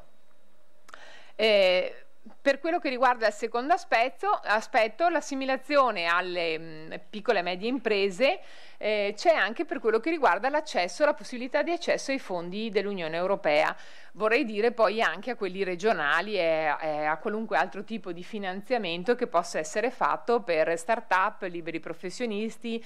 Una volta si parlava solo di finanziamenti per l'imprenditoria femminile, giovanile e via dicendo, oggi si parla anche di finanziamenti nell'ambito delle libere professioni, quindi voglio dire anche questo sicuramente è stato rimosso un ostacolo che comunque era fissato a livello normativo, che mi sembra assolutamente interessante. In questo caso vorrei dire che già si muove qualcosa, perché anche se andiamo a vedere banalmente i bandi regionali degli ultimi 2 mesi, ci sono diversi bandi che sono comunque aperti anche alle libere professioni, quindi il requisito soggettivo per l'accesso al finanziamento a tassi agevolati piuttosto che a fondo perduto, ovviamente legato a determinati sviluppi di attività, già oggi apre ai liberi professionisti, quindi su questo voglio dire probabilmente i tempi sono già maturi. Per quanto riguarda invece la novità del Job Act Autonomy sulle spese di formazione, diciamo che possiamo accoglierla con favore, senz'altro, e cioè dal 2017, quindi dal 1° gennaio di quest'anno, anche se la normativa è entrata in vigore a giugno, sono interamente deducibili in contabilità tutte le spese per la formazione professionale, ivi compresi le spese di viaggio, soggiorno, vitto, legate ovviamente alla partecipazione all'evento formativo. È una novità rilevante se pensiamo che fino all'anno scorso la deducibilità era ridotta al 50%, quindi 100% della deducibilità delle spese dal 1° gennaio di quest'anno, con un limite massimo di 10.000 euro annui. Ecco, oltre quel limite si perde la deducibilità. Ovviamente per chi aderisce al regime forfettario, come non deduce nessun'altra spesa legata alla professione, non deduce neanche le spese per la formazione, quindi per loro non cambia niente, non deducevano niente prima e non deducono niente neanche adesso, a meno che ovviamente non si stia parlando di faccio un esempio, la spesa per la frequenza della scuola di specializzazione in psicoterapia sostenuta da un contribuente in regime forfettario che magari ha anche un altro reddito soggetto ad IRPEF, e allora voi sapete che può recuperarla come onere detraibile IRPEF, quindi fuori dalla contabilità, fuori dalla libera professione come spesa personale. Però bisogna ricadere in una casistica specifica, cioè quella di andare comunque per via della con presenza di altri redditi a pagare l'IRPEF e quindi a recuperare quindi quella spesa sulla tassazione IRPEF, perché quella con il regime forfettario non lo consente. Trasmissione dei dati al sistema tessera sanitaria. Non è cambiato niente, quindi chi è già sul pezzo e sa già quello che deve fare, non ci sono novità. Ho solo detto cogliamo l'occasione, un po' perché magari c'è qualcuno che si trova alla prima appuntamento perché non l'ha mai dovuto fare in passato, o perché è partito adesso, o perché in passato non ricadeva nei soggetti obbligati. Ho detto ripassiamo un attimo di che cosa si tratta, anche perché è un adempimento che diversamente dagli altri di carattere fiscale scade prima, cioè siamo abituati che insomma tutto sommato gli appuntamenti per tasse, versamenti, dichiarativi e via dicendo sono spostati un po' in là nell'anno rispetto alla chiusura dell'anno d'imposta precedente. Invece la trasmissione dei dati al sistema tessera sanitaria va fatta entro il 31 gennaio di ogni anno per l'anno precedente, quindi il 31 gennaio 2018 scade la trasmissione dei dati relativi al 2017. Ovvio che chi si è organizzato quest'anno e lo sta facendo in itinere va benissimo, anzi è sicuramente auspicabile che tutti facciano così, perché sennò nell'ultima settimana di gennaio ci sarà un intasamento del sistema e non si riuscirà a trasmettere nulla, così come è successo l'anno scorso, e quindi è opportuno non prendersi all'ultimo minuto. Comunque la data ultima ufficiale è quella del 31 gennaio. Chi deve fare questa trasmissione? I liberi professionisti che fatturano prestazioni sanitarie direttamente ai pazienti, quindi solo per la comunicazione delle spese sanitarie e solo nel momento in cui c'è la fatturazione diretta al paziente. Ovvio che chi collabora con strutture terze non è tenuto a comunicare alcunché, perché è la struttura che dovrà fare la comunicazione in sua vece. Che cos'è la trasmissione dei dati al sistema tessera sanitaria? Credo che ormai l'abbiamo metabolizzata e lo sappiamo tutti, però non è altro che la trasmissione del dettaglio delle spese sostenute dai propri pazienti al sistema TS ai fini della dichiarazione precompilata. Chi non avesse ancora fatto la richiesta di credenziali al sito del sistema tessera sanitaria è opportuno che lo faccia quanto prima, perché comunque la richiesta delle credenziali non è, cioè il rilascio delle credenziali non è immediato. Voi fate una richiesta, vi registrate, loro verificano i dati. Vuol dire che ha sbagliato qualcosa. Allora, la richiesta non può, funziona così. Uno accede a questo link e fa la richiesta di registrazione, seleziona il tipo di categoria, dice iscritto all'albo degli psicologi, dopodiché gli vengono richiesti questi dati. Io li vedo piccolissimi, non so se voi li vedete più grandi, insomma, neanche tanto, però allora ve li leggo. Vi chiedono il numero di partita IVA, il codice fiscale, il numero di tessera sanitaria, la data di scadenza della tessera sanitaria, l'iscrizione, a che albo siete iscritti, l'indirizzo di posta elettronica certificata. Se voi andate, la data di iscrizione all'albo, quindi dovete verificare cosa risulta sull'albo online. Se voi uno di questi dati lo mettete sbagliato, non vi vengono rilasciate le credenziali, però vi viene segnalato subito, cioè voi fate la registrazione, comunicate una PEC e nella PEC subito, come avete chiuso la registrazione, vi arriva un avviso: registrazione effettuata con successo, fra un pochettino ci rifacciamo vivi, ok? È successo questo? Non si sono più fatti vivi, vuol dire che c'è stato un problema, ha comunicato qualche dato sbagliato lei. La rifaccia. Sì, per forza, non c'è alternativa. Ovviamente non si sono più fatti vivi perché lei ha controllato la PEC con regolarità e ha visto che non gli è arrivato niente. Molto male. La PEC si controlla con regolarità. Guardate che la PEC, io colgo ogni occasione buona per ribadirlo. PEC, posta elettronica certificata, quello che arriva in PEC è una notifica a tutti gli effetti. Se vi arriva una notifica e voi non la leggete, sono affari vostri, non di chi ve l'ha mandata. E se c'è una scadenza, un'intimazione di pagamento, una qualunque cosa, scade inesorabilmente anche se voi non l'avete letta. È come aver ritirato una raccomandata in posta e averla lasciata chiusa sul cassettone in ingresso, è la stessa identica cosa, quindi l'atto notificato produce effetti. Fate attenzione perché tra l'altro dal 1° di luglio di quest'anno l'Agenzia delle Entrate sta prediligendo in maniera assolutamente significativa le notifiche tramite PEC, quindi uno non si accorge di nulla e gli arriva track, cioè, esatto, quindi è assolutamente...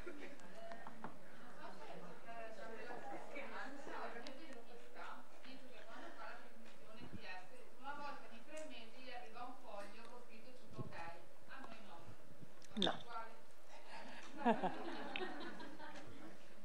No, Oscar, se vuoi ripeto io, no, beh, sì, fai ripetere la dottoressa che così io mi risparmio, grazie. Allora, il mio dentista quando fa la trasmissione al sistema tessera sanitaria, una volta ogni 3 mesi tipo gli arriva un foglio con scritto tutto ok, cioè i dati sono stati trasmessi. A me non è mai arrivato, è tutto l'anno scorso. Vabbè, ma lei quando va dal dentista avete occasione anche di parlare di questo? Sì, perché lei siamo a bocca amici, aperta sulla amici poltrona. Da una vita, mi cura i denti da quando no, sono perché piccola. mi immaginavo lei in poltrona che... No. Io... Pur che non le mettano le mani in bocca, parla e chiede anche questa informazione. Ok, no, allora non è che non arriva o non arriva, dipende ovviamente come viene eseguito l'adempimento. Se lo fate voi direttamente non vi arriva niente, lui dice arriva ma lo dice impropriamente, dovete andare a controllare nelle ricevute di trasmissione che trovate sul sito.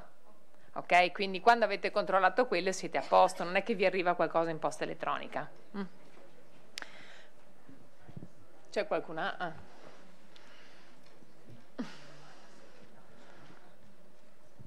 Sì, chiedo scusa, ma passo indietro, mi è venuto in mente un caso particolare sul preventivo rispetto alla data di vigenza della norma. Una paziente che ho iniziato a vedere prima della data di entrata in vigore, però abbiamo concordato una ricevuta cumulativa unica a fine anno che devo ancora farle. Sì. Va fatto o no il preventivo? No, perché comunque l'incarico è precedente. Anche se non c'è scritto da nessuna parte, voglio dire che lei oddio, viene da me lei da prima. avrà quantomeno l'informativa privacy firmata in una data antecedente. Pensavo di fargliela fare insieme con la prima fattura, non gli ho ancora data. L'informativa privacy non è legata alla fatturazione, andrebbe fatta subito, quindi diciamo che nell'informativa privacy avrà senz'altro una data antecedente perché la metterà a questo punto. Okay. Però se ha tutto data dopo l'entrata in vigore non serve il preventivo? No. Grazie.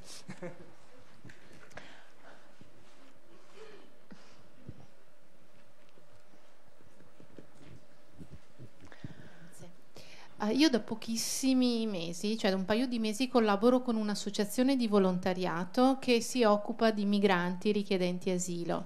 Con il mio lavoro io faccio anche naturalmente un sostegno di tipo psicoeducativo, sociale a queste persone. Queste persone non mi firmano l'informativa della privacy.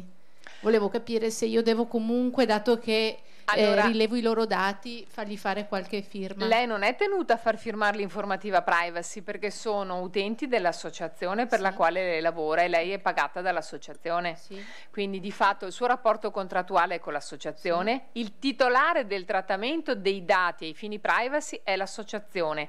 Quindi devo dire che è l'associazione che dovrebbe preoccuparsi di far firmare l'informativa, però lei non ha responsabilità sue proprie. Non devo controllare che questo l'associazione lo fa? Se loro non lo fanno, lei non è, non è responsabile, non è passibile di nessuna sanzione. Grazie. Sì, un altro passo indietro riguardo alla marca da bollo da 2 euro. Io sapevo che perché il documento della ricevuta sopra i 77 euro sia regolare, deve essere messa dal professionista. È chiaro che invece col modello che ha suggerito lei prima, di metterlo in conto al paziente, diventa una cosa diversa, per cui a quel punto non si può più mettere come spese che poi da detrarre per il professionista. No. Se lo faccio No, loro. non è così. Allora, la marca da bollo lei la deve applicare, è un obbligo suo di applicarla sulla ricevuta. Però è una scelta sua di decidere se riaddebitarla o meno. Lei sicuramente deve applicarla sul documento originale che consegna al paziente, poi può decidere se riaddebitarla al paziente o se tenerla a suo carico. Ciò non toglie che in un caso o nell'altro, nel momento in cui lei va a comprare i valori bollati in tabaccheria, si fa fare una ricevuta e la mette nelle spese. Comunque, sia che la riaddebiti o no, è un suo diritto, non c'è nessun problema. No, non so perché lei è perplesso, ma guardi che non ha nessun motivo di esserlo.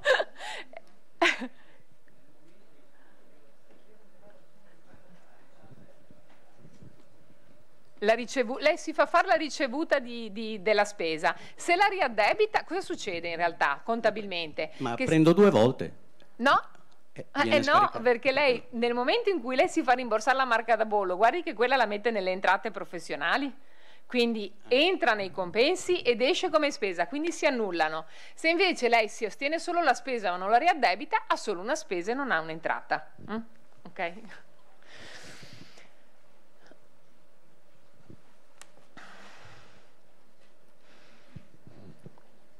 Grazie. No, io non ho capito, queste slide ho visto che ci sono nell'area riservata. Quelle invece dell'argomento di prima, del consenso informato, saranno messe? Ci sono... Perché non le ho trovate. Ci sono, nell'area riservata ci sono... allora, queste slide nell'area riservata non le trova, quelle di oggi sul consenso informato, ecco. perché non le ho ancora consegnate alla segreteria. Però domani mattina prometto le consegno subito e le metteranno. Trovate quelle sul sistema tessera sanitaria dell'anno scorso. Però in area riservata trovate già il format di preventivo, è stato già messo, almeno io l'ho consegnato a settembre alla segreteria, mi risulta che sia stato messo, poi io non ho accesso all'area riservata, quindi non lo so, controllate, però i due format che abbiamo guardato insieme mi risultano che siano già stati messi. Se non vi risulta, lo verificate, non le trovate, lei mi conferma che ci sono, dottoressa? Ecco. Format preventivo dovrebbe essere. Se qualcuno non lo trova, mi mandate una mail alla consulenza fiscale che ve lo giro, non è un problema. Rispetto alla marca da bollo da 2 euro e alla trasmissione dati, va messa? Va messa. Ok, sì. No, perché ho visto il mio dentista quando sono andata a controllare per la mia dichiarazione, lui non la mette.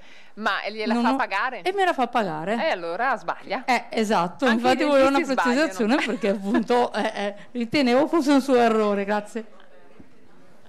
E tutte le considerazioni in ambito scolastico, eccetera. Per quanto riguarda l'ambito sportivo, c'è una stagione, cioè non è che c'è un anno, ci sono delle stagioni, cioè io ogni volta dovrei chiedere il consenso, la firma entrambi i genitori. Ma nel momento in cui c'è l'iscrizione e i genitori pagano la quota associativa, firmano sicuramente la liberatoria privacy, va integrata anche con il fatto che c'è uno psicologo dello sport che fa... ogni anno? Sì, perché comunque l'iscrizione viene rinnovata ogni anno, quindi ogni anno si ricompilano la scheda di iscrizione, rifanno anche il tesseramento i genitori per i figli, quindi minori, quindi va insieme. Io mi occupo di bambini con DSA. Sì. Per quanto riguarda bambini che hanno trattamenti continuativi nel tempo, visto che la nostra polizza scade ogni anno, devo comunque presentare un nuovo preventivo l'anno prossimo? No, assolutamente no. Per le valutazioni invece magari ho dei bambini che vengono solo per le valutazioni periodiche al cambio di ordine di scuola. Quindi se io faccio una valutazione adesso e il bambino torna tra 3 anni, farò in quel caso lì... Se ha fatto un preventivo solo per quella singola valutazione, sì. Ok, grazie. Niente.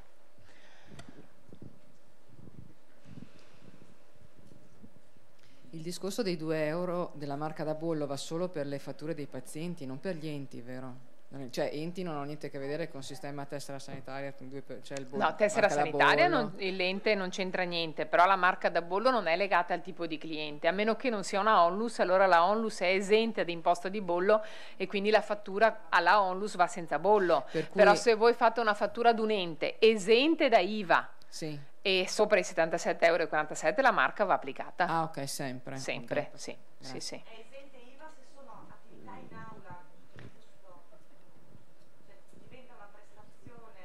Sanitaria. Se è sanitaria è esente da IVA. Sanitaria anche in ambito preventivo, lei questo si riferisce? Sì.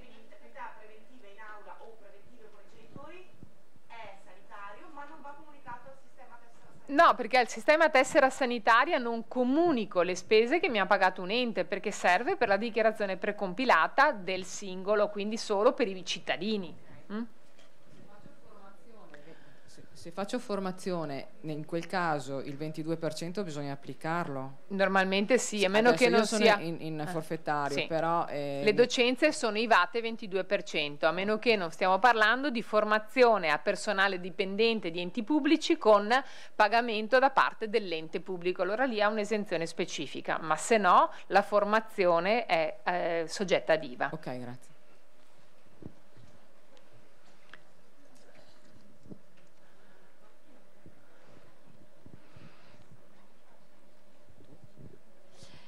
Se al momento del conferimento dell'incarico, tornando all'argomento preventivo, non riesco a quantificare appunto la durata che avrà l'incarico, posso mettere dunque soltanto il costo della singola seduta? Non sono tenuta a mettere quindi il costo totale? È quello che abbiamo messo nel format che abbiamo visto insieme, il costo della singola seduta, certo. Ok, perfetto, grazie. E tornando un attimo sulla marca da bollo. Marca da bollo, io lo so, dovrei non parlare mai di marche da bollo perché poi si apre un mondo di domande, è sempre così. No, molto semplicemente, nel mio caso di solito mi pagano di volta in volta e non arrivo a superare i 77 euro, quindi no. Però a volte mi succede di metterla perché magari mi pagano ogni 3 volte. E quindi devo metterla. Io, proprio perché è raro che le metta, non ne ho. E quindi io dico al paziente, aggiungi, vai tu, prenditi una marca da bollo, mettitela nella fattura, non gliela faccio pagare io, quindi io non è che su 100 euro non gli chiedo i 102, gli chiedo 100, e poi lui si andrà a comprare la marca da 2, li aggiunge e gli dico guarda che se non la metti poi non puoi detrarre perché la fattura non è completa. È una pessima abitudine perché intanto la marca da bollo non c'entra niente con la detraibilità della fattura. La fattura deve essere in regola con l'imposta di bollo anche se uno non la detrae, quindi non c'entra niente. Queste sono quelle classiche chiacchiere da bar che si autoalimentano da sole, però non c'entra niente col detrarre o non detrarre.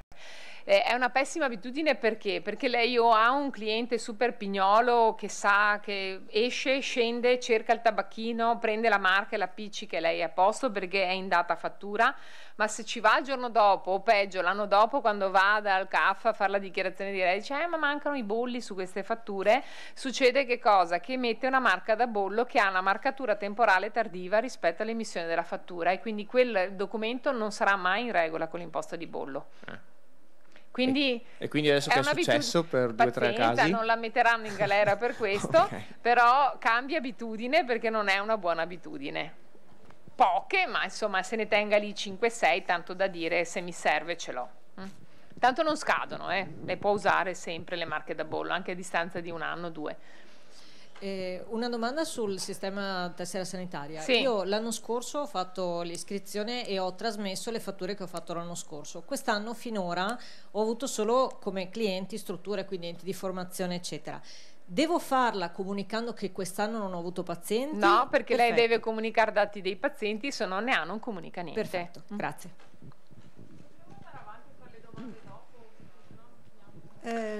Allora l'ultima la faccio io. Dai. Anche se non è argomento, però è già uscito, quindi volevo una precisazione. Quando facciamo la consulenza nelle scuole, io per precauzione metto l'IVA, però adesso mi è venuto il dubbio, nel senso che se io faccio osservazione, io ho le firme di tutti e 2 i genitori, insomma tutto lì è in regola. Se io faccio osservazione dei bambini in un contesto di gruppo, di classe e poi do le indicazioni agli insegnanti o se faccio colloqui con i genitori eccetera, questo materiale è esente IVA o con IVA? Il colloquio col genitore sì, l'osservazione con la restituzione all'insegnante no. Allora colloquio è esente IVA e l'osservazione dei bambini con no. No. E quindi, ma non è un errore se io per non sbagliare metto l'IVA su No. tutto? È contento lo Stato? Sicuramente sì, paga di più. Perché è difficile poi distinguere, no? Sì, è una valutazione che effettivamente va fatta caso per caso. Perché... Sì. Grazie. Allora, accontentiamo la vostra collega, che così dopo cerchiamo di arrivare alla fine perché abbiamo ancora un po' di cose da affrontare, poi chi ha domande comunque io sono qua e non c'è problema. Fino alle 7 possiamo stare, dopo ci cacciano. 22% per forza, non c'è dubbio, sì. Se c'è IVA è al 22%, assolutamente sì. Allora, l'accesso all'area riservata del sito del sistema tessera sanitaria consente poi di entrare nella funzione di caricamento delle singole spese, quindi quando io avrò ovviamente le mie credenziali di accesso, entro nel sito del sistema TS, clicco su area riservata, metto le mie credenziali e vado a inserire le spese, accedendo a dove? Alla funzione che vedete evidenziata con la freccia rossa, gestione dati spesa 7,30. è rimasto su 7,30 che secondo me è un po' fuorviante, però è così, e quindi andate ad accedere lì. A questo punto vi si apre questa schermata e voi vedete che anche qui vi ho evidenziato con una freccia dove dovete andare a cliccare inserimento spese sanitarie. Volendo, per chi eventualmente vuole andare invece a inserirle personalmente, a delegare al proprio consulente la trasmissione dei dati, deve comunque avere le credenziali, perché deve comunque accedere al sistema tessera sanitaria per conferire la delega, e la conferirà andando a cliccare sulla parte deleghe, quindi esattamente qui a sinistra della voce inserimento spese sanitarie. Vedete che c'è anche la funzione ricevute spese sanitarie, per rispondere alla collega che diceva ma è tutto a posto, non è tutto a posto, lo vado a verificare lì. Se voglio verificare che cosa è stato mandato, lo vado dove c'è scritto ricevute spese sanitarie. Che dati vi vengono richiesti? Vi viene chiesta la vostra partita IVA, la data di emissione del documento.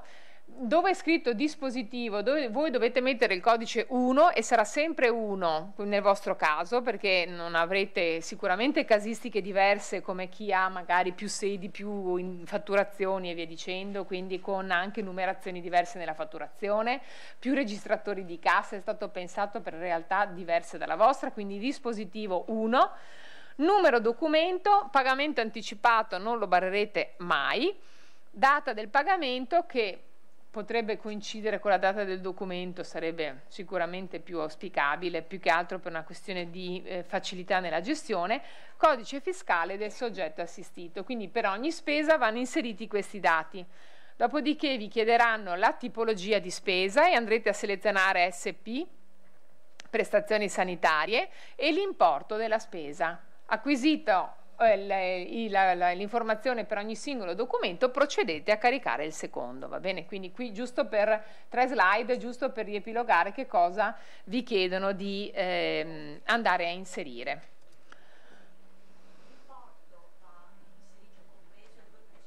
Sì, l'importo è la spesa sostenuta dal paziente, tutto compreso, marca da bollo, 2% e via dicendo.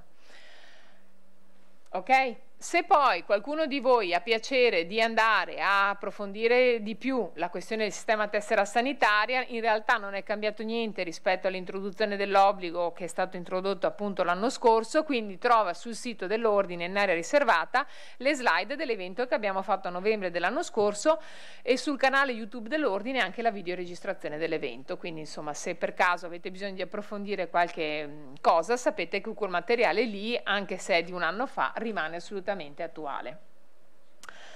Fatturazione elettronica. Qui una slide per darvi un'informativa, giusto per non arrivare psicologicamente impreparati, però vorrei dire non allarmiamoci, perché insomma c'è tempo anche per organizzarci e decidere come fare.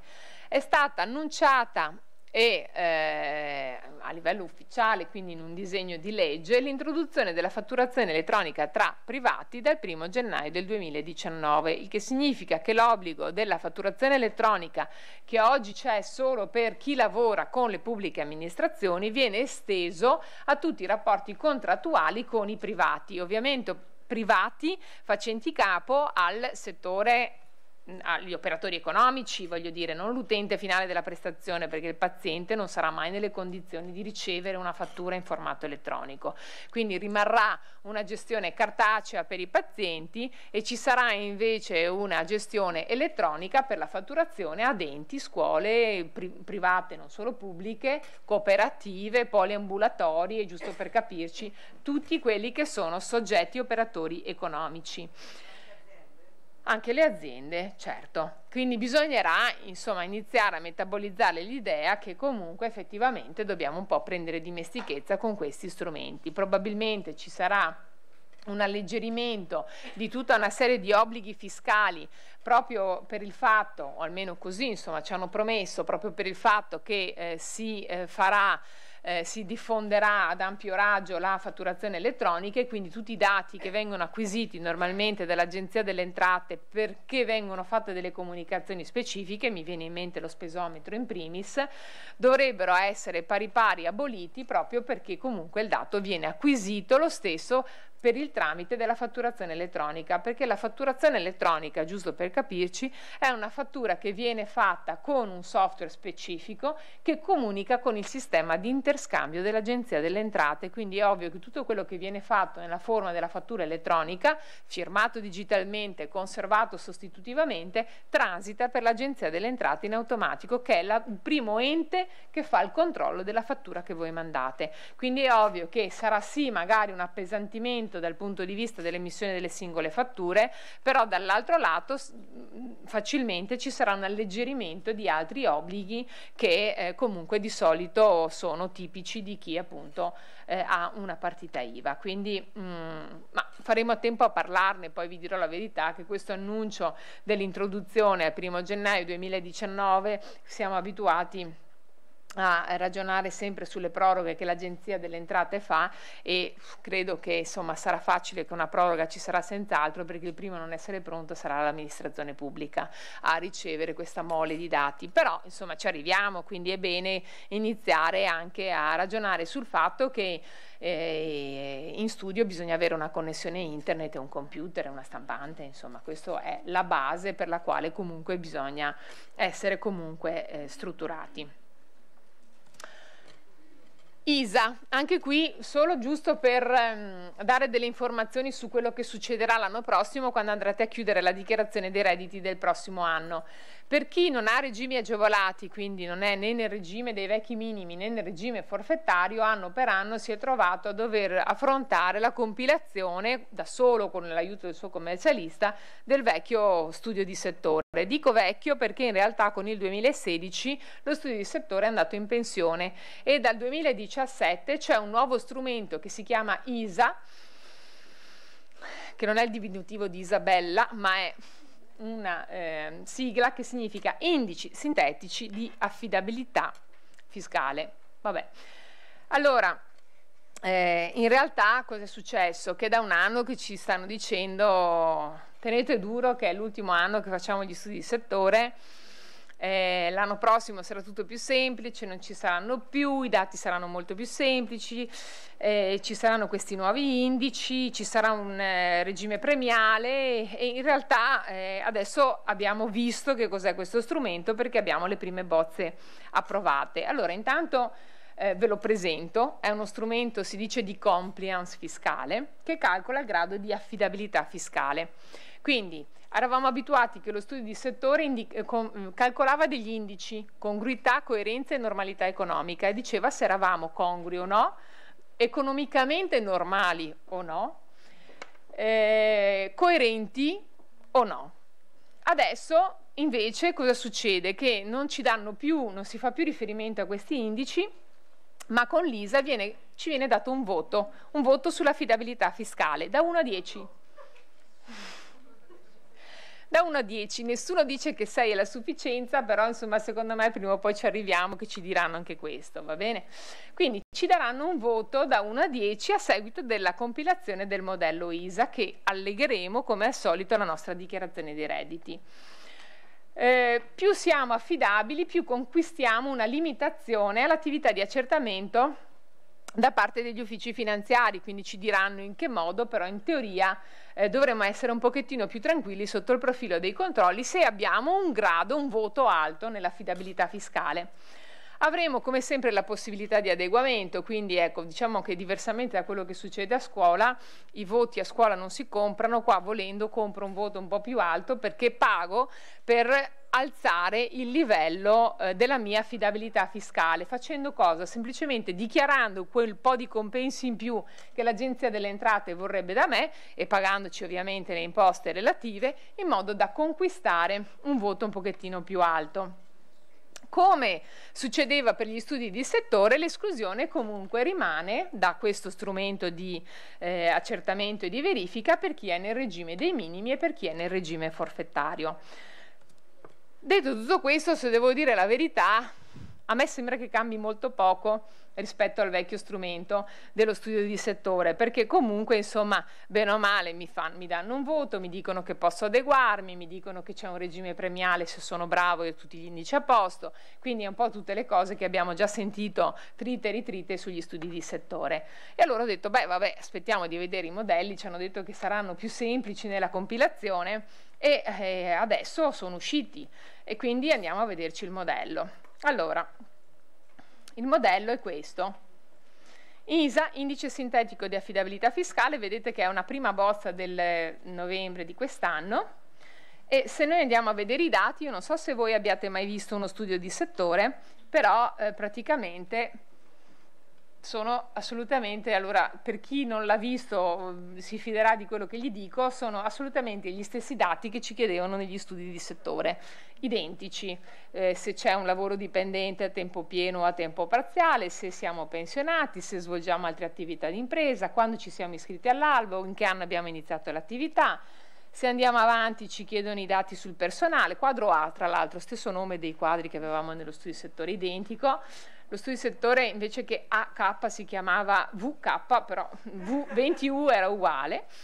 Quadro B delle unità locali, identico anche questo, quindi dove abbiamo lo studio, in che zona geografica, la tipologia dell'attività, quindi quante incarichi di psicoterapia abbiamo, individuali, di coppia, di famiglia, di gruppo, cioè voglio dire è assolutamente la stessa cosa che avevamo per la compilazione dello studio di settore. Se gli abbiamo cambiato nome, abbiamo conquistato il diritto ad un voto invece che a un giudizio di congruità, coerenza o normalità economica, però alla fine siamo finiti assolutamente nella stessa identica situazione. Quindi questo per dire che prendiamone atto, insomma continueremo a compilare lo studio di settore, invece di chiamarlo studio di settore lo chiamiamo ISA, però insomma è la stessa cosa e lo stesso identico meccanismo.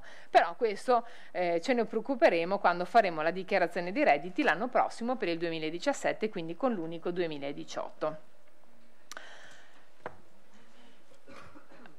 Ultimo argomento, controlli di fine anno per chi ha i regimi agevolati, minimi e forfettari, e eventualmente due considerazioni di massima per chi ha un regime invece ordinario e sta facendo una valutazione su eventualmente un cambio di regime, quindi un passaggio potenziale al regime forfettario. Allora, proprio 2 o 3 cose in pillole che andiamo via velocemente perché dovrebbero essere cose non nuove ma già trite e ritrite, però insomma mi sembrava che potesse essere una buona occasione per ricordare un po' i passaggi che è necessario percorrere.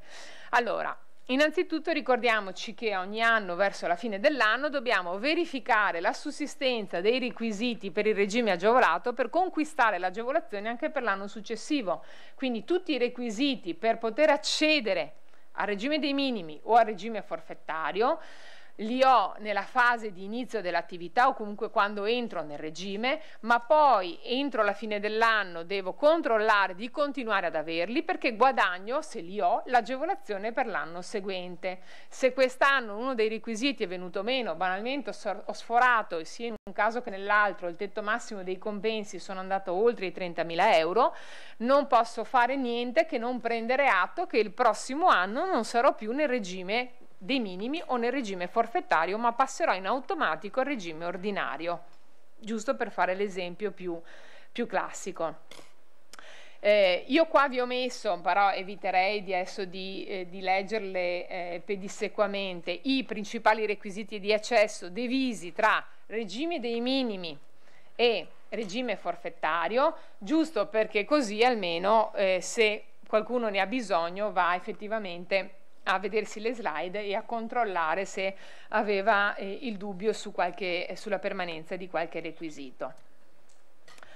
Se vogliamo invece andare a fare una valutazione comparativa tra quello che potrebbe essere l'adesione ad un regime ordinario piuttosto che a un regime forfettario, escludendo ovviamente qualunque valutazione sul regime dei minimi, perché chi c'è entrato prima che cessasse l'agevolazione adesso ormai c'è dentro, chi non c'è entrato non può più entrarci in nessun modo. Quindi la valutazione oggi tra i regimi fiscali applicabili è solo tra ordinario o forfettario.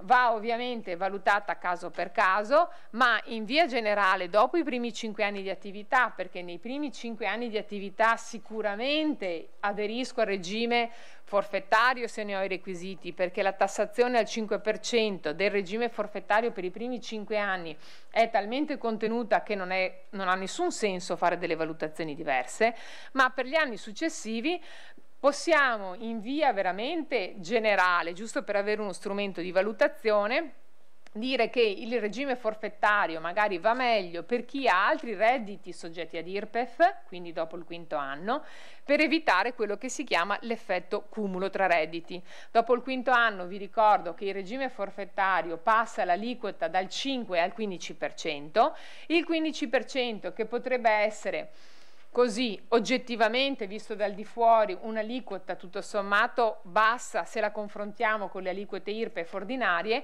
guardate che non è vero che è necessariamente bassa. Se voi fate il calcolo delle imposte rischiate di accorgervi che magari invece è più conveniente una tassazione IRPEF che vi consente di dedurre i costi, di recuperare le detrazioni e via dicendo. Allora, in via appunto di generalizzazione possiamo dire, se uno ha un altro reddito soggetto ad IRPEF, evita il cumulo con l'IRPEF e quindi andare a pagare un'aliquota alta tenendosi il regime forfettario, ma se uno non ha un altro reddito soggetto ad IRPEF deve fare i conti molto bene, perché deve verificare se è vero che una volta dedotte le spese, recuperate le detrazioni e via dicendo, il forfettario sia effettivamente la scelta più corretta.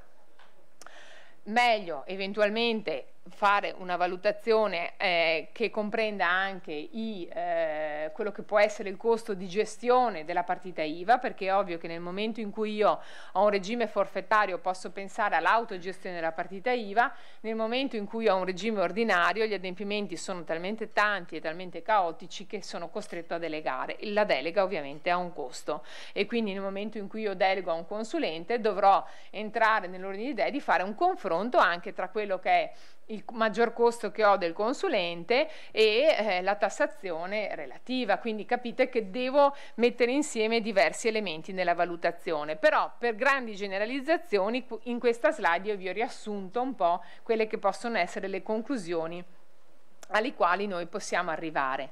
Se dovessimo scegliere il regime ordinario, attenzione però, perché in presenza dei requisiti per il regime forfettario, se scelgo l'ordinario, devo ricordarmi che sono vincolato per almeno un triennio, non viceversa. Cioè il regime forfettario viene considerato un regime naturale per il professionista. Quindi se ho i requisiti per il forfettario, l'amministrazione finanziaria mi dice scegli il forfettario. Se decido di abbandonarlo e fare una scelta per il regime ordinario perché lo considero più conveniente nel mio caso, di fatto che cosa succede? Che ho operato una scelta che mi vincola per un triennio. Quindi attenzione, perché se qualcuno di voi avesse in anni passati fatto una valutazione di passare all'ordinario e oggi vuol cambiare idea e andare a forfettario, magari lo può già fare dal 2018, però deve controllare che sia passato il triennio di vincolo, perché se no non può farlo, deve aspettare eventualmente il 2019 o il momento in cui quel triennio è passato. Attenzione, perché questo è un errore che se viene fatto rischia di costare molto caro, perché la tassazione è completamente diversa in un regime piuttosto che un altro. Quindi se io vado ad applicare un'agevolazione perché ho deciso di passarci perché mi sono accorta che mi conviene, nel momento in cui poi ho sbagliato e non potevo ancora farlo, dovevo aspettare un anno in più, mi fanno il recupero della tassazione con la tassazione vecchia, capite bene che mi arriva un salasso da pagare. Quindi devo stare attento a non fare, diciamo, scelte avventate ma ponderate e anche magari un po' seguito, consigliato insomma nella scelta.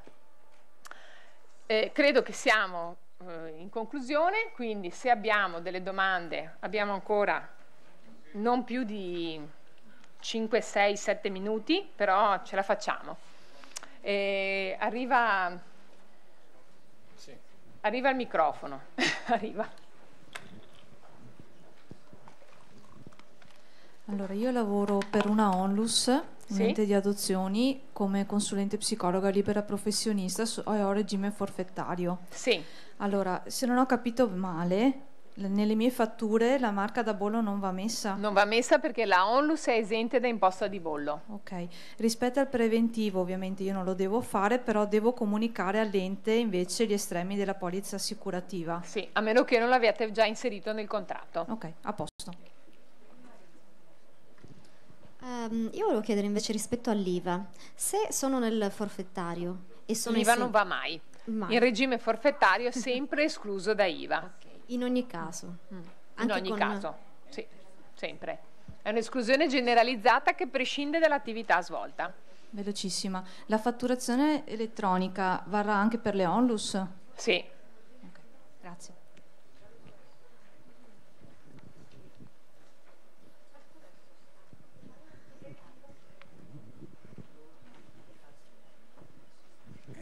Una domanda al di fuori di questo, però è interessante.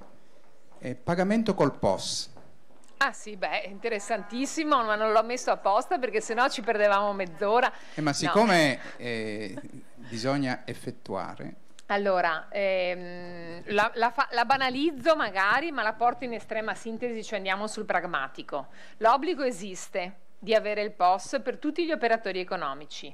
Avere il POS vuol dire mettere nelle condizioni il cliente di poter pagare tramite POS. Esiste da tempo questo obbligo, il problema è che nell'introduzione dell'obbligo nella legge è scritto che ci sarà un successivo decreto attuativo che stabilirà sanzioni, casi di esonero e costi massimi che le banche possono addebitare per poter adempiere a questo obbligo. Il decreto attuativo non è mai stato approvato, ogni tanto qualcuno dal Ministero si sveglia e dice che stanno approvando il decreto, però di fatto l'ultimo annuncio è stato dell'ultima settimana di agosto, sembrava che fosse alle porte e a oggi ancora il decreto non c'è. Quindi dal mio punto di vista, finché non c'è il decreto, se lo ritengo una cosa utile e voglio farlo, lo faccio, ma che lo consideri un obbligo, no, anche perché non è un problema di sanzioni, è un problema che se mi dicono che nel decreto ci sono i casi di esonero, finché non ho il decreto non so se sono esonerato e quindi non so neanche se ho l'obbligo.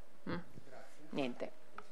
Prima, quando stava parlando del contratto, del diritto di pagamento entro i 60 giorni, nel caso il contratto sia stato stipulato prima del 14 giugno 2017, quindi in quel caso comunque si ha diritto del pagamento oppure... Diciamo che in quel caso lì secondo me va a scadenza e quando andrà a scadenza quel contratto lì si deve tener conto nel nuovo contratto No, ma se poi non si rinnova il contratto. Se non si rinnova perché lei ha un problema di pagamento con un contratto precedente. Sì, cioè nel senso io quando ho chiuso il contratto ho mandato anche nella raccomandata con ricevuta di ritorno anche la fattura che mi mancava. Però... Diciamo che a livello legale uno ci prova, nel senso va a fare una lettera dell'avvocato dicendo che ai sensi del Job Act autonomi si richiede il pagamento con gli interessi di mora e via dicendo, però ci prova perché comunque la norma è ha una determinata data e quindi bisogna capire se un giudice la andrebbe a applicare retroattivamente o no. Nella norma non si parla dei contratti vecchi. Quindi può tranquillamente non pagare? No, non è che può tranquillamente non pagare, però non con quelle modalità, con quei termini e con la questione degli interessi di mora che sono previsti contrattualmente. Lei deve a quel punto lì fare un'azione per il recupero del suo credito, un'azione legale. Grazie. Niente.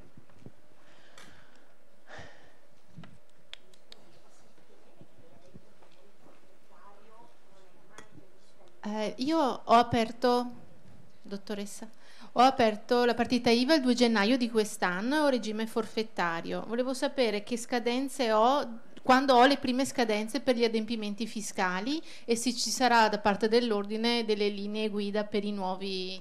Allora, 31 gennaio la prima scadenza perché è la trasmissione dei dati al sistema tessera sanitaria.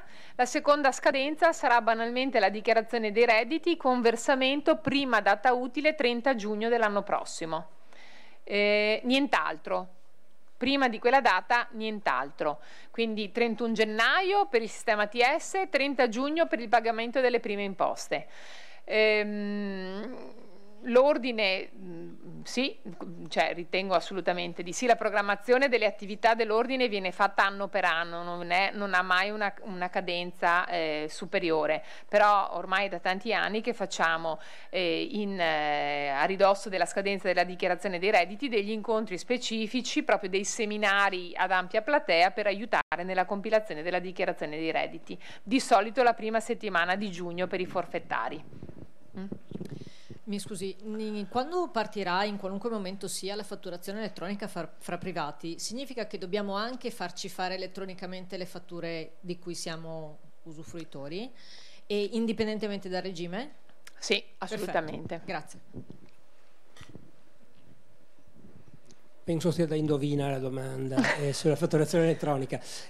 Possibilità vaghe che le ricevute sanitarie in quanto esenti IVA siano escluse? Ma secondo me no, nel senso che si tratterà solo di capire chi è se c'è il paziente, sì, però se stiamo parlando delle altre direi assolutamente no.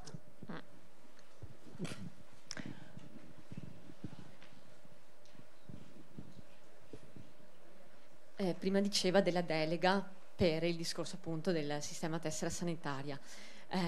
Siccome stavo valutando se delegare la commercialista, volevo capire che dati servono, immagino il nome del commercialista e eventualmente... Per far la delega? Sì. Deve dargli il commercialista i dati, gli deve dare l'indirizzo PEC, il codice sede, la partita IVA, il codice fiscale, però lo sa, basta che lo segnali e glieli dà. Ma secondo lei è una cosa semplice da fare invece che delegare la commercialista? Voglio dire... Ma secondo me è una cosa assolutamente fattibile, solo che richiede del tempo, poi dipende quanti dati uno deve inserire, ecco, perché certo, dovendoli inserire uno per uno, se uno ha 50 fatture è una cosa, se ne ha 500 è un'altra, insomma è solo quello dal mio punto di vista il problema. E scusi, solo un'ultima cosa, eventualmente magari iniziare facendosi aiutare dalla commercialista, quindi dando la delega alla commercialista e poi invece decidere di fare per conto proprio, si può fare? Certo, poi questa... basta revocare la delega, però ovviamente si va per anno d'imposta, quindi se lei decide per il 17 di delegare, per il 18 revoca la delega, nessun problema. Grazie. Niente. Ci avviamo verso la conclusione, quindi domande brevi.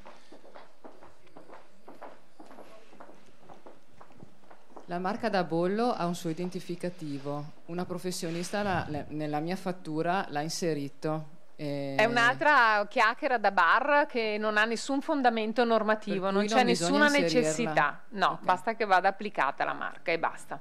Mi scusi, per la fatturazione elettronica, volendola fare da soli, c'è un programma che l'ordine sa blu? Quaderno blu, quaderno blu.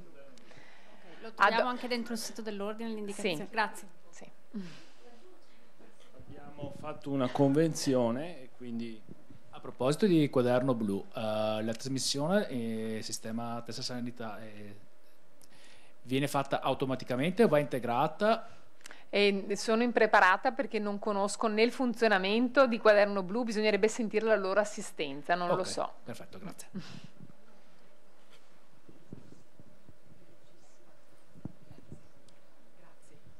In caso di lettera di incarico per un ente per il quale non svolgo attività clinica ma propriamente formativa, con progettazione formativa, i dati della polizza e i titoli propri vanno comunque indicati in ogni caso? Sì. Grazie.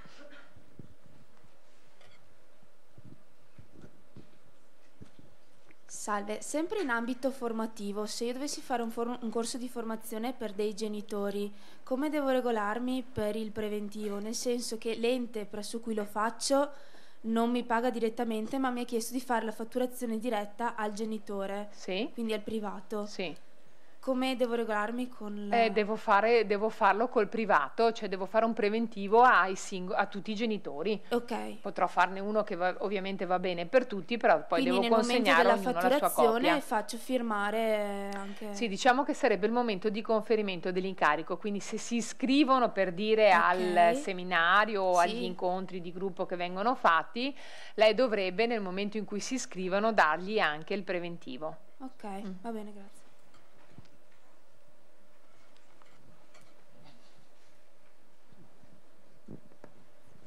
E due cose, il cumulo di redditi che diceva prima, si intendono redditi da lavoro o anche... Anche di altra natura. quindi ad esempio appartamento affittato che produce un reddito. Certo, a meno che non sia un appartamento a cedolare, che allora non è soggetto a IRPEF. Ah, ecco, è l'appartamento. C'è già una tassazione che non è IRPEF e quindi non fa cumulo comunque con la libera professione. Però questo non permette neanche di scaricare il 100% delle spese di formazione, quindi? No. No, ho capito. L'altra cosa, la marca da bollo, diceva che è una chiacchiera da bar, quella dell'identificativo. Il commercialista a me aveva richiesto di mettere quello o di scrivere sulla ricevuta marca da bollo apposta sull'originale. Allora, marca da bollo apposta sull'originale, qualcuno lo mette per pignoleria, però non perché sia richiesto nella normativa. L'identificativo non ha nessun fondamento normativo, sono quelle cose che iniziano a circolare e si autoalimentano, ma proprio non esiste scritto da nessuna parte al mondo. Assolutamente sì, si mette la marca da bollo sull'originale, sul suo documento non rimane niente, ma è normale che sia così. Poi i documenti devono ovviamente essere, se uno li vede entrambi, essere tutti e due a posto, insomma tutto qua. Non si vede niente, certo. Allora, io faccio degli incontri che per non mettere l'IVA ai genitori, per non caricare il prezzo, li vengono identificati come sostegno alla genitorialità. Certo, è giusto. Però questi li faccio attraverso un'associazione senza scopo di lucro, con cui non ho nessun contratto, quindi io con loro non stabilisco una... Cioè ma lei da chi è pagata? Da loro. Dai genitori? No, dall'associazione. Vabbè, ma allora, sotto il profilo IVA non cambia niente, la prestazione è una prestazione di sostegno psicologico alla genitorialità e quindi è esente da IVA, che la paghi il genitore o che la paghi l'associazione. Che lei non abbia contratto è un altro problema che non c'entra con l'IVA e che sarebbe bene loro farlo. fanno la ricevuta al genitore. Sì. Io comunque, il primo incontro che faccio con i genitori, faccio comunque firmare una privacy. Non è giusto, perché nella privacy, a meno che nella privacy non sia scritto che il titolare del trattamento dei dati è l'associazione. No. Perché il problema è che io faccio firmare una privacy perché sono degli incontri mamma-bambino e quindi faccio delle foto che poi restituisco alle mamme. Sì, però in realtà il problema è che lei è incaricata del trattamento dei dati ai fini privacy dall'associazione, ma il titolare del trattamento è l'associazione, quindi lei sta facendo firmare un'informativa che è proprio sbagliata, perché lei nell'informativa scrive anche chi è il titolare e dice di essere titolare lei quando non lo è. Quindi no, non va bene. Io dovrei non lo faccia più e basta. Non faccio firmare niente? Assolutamente. E non chiedo un'autorizzazione per le foto? No, avrebbe dovuto chiederla all'associazione, poi se lo chiede o non lo chiede, al massimo lei potrebbe, veda lei, proporlo farsi lo all'associazione. Esatto. Ok, anche utilizzando il mio il modello, format, tirando via però mettendo i quello che dati loro dell'associazione come titolare. Ok, grazie. Sì, mi sta venendo mille dubbi adesso, Sì. perché io faccio delle serate degli incontri, voglio dire, aperti a chiunque, insomma, che faccio anche pagare, per cui anche in quel caso lì devo fare un preventivo di spesa. Sì, mi verrebbe da dire, in quel caso lì uno fa una scheda di iscrizione nella quale uno si iscrive, mette la firma e prende atto del costo, fatte così. Bisogna trovare delle soluzioni pragmatiche, non è che ci sono... sì, assolutamente, sì.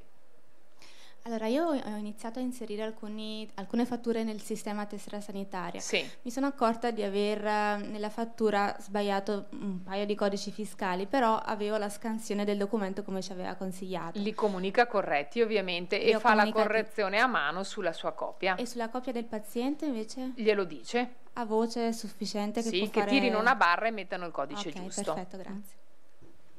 Guardate che mancano 3 minuti alle 7, qua ci si trasforma l'aula in una zucca perché ci cacciano, quindi direi che dai, l'ultima proprio e poi... Allora, io volevo approfittare per ringraziare la dottoressa Rizzato. Speriamo che abbiate gradito questo seminario e alla prossima, se eventualmente ne approfitta privatamente. Buona serata a tutti. Arrivederci, grazie a voi.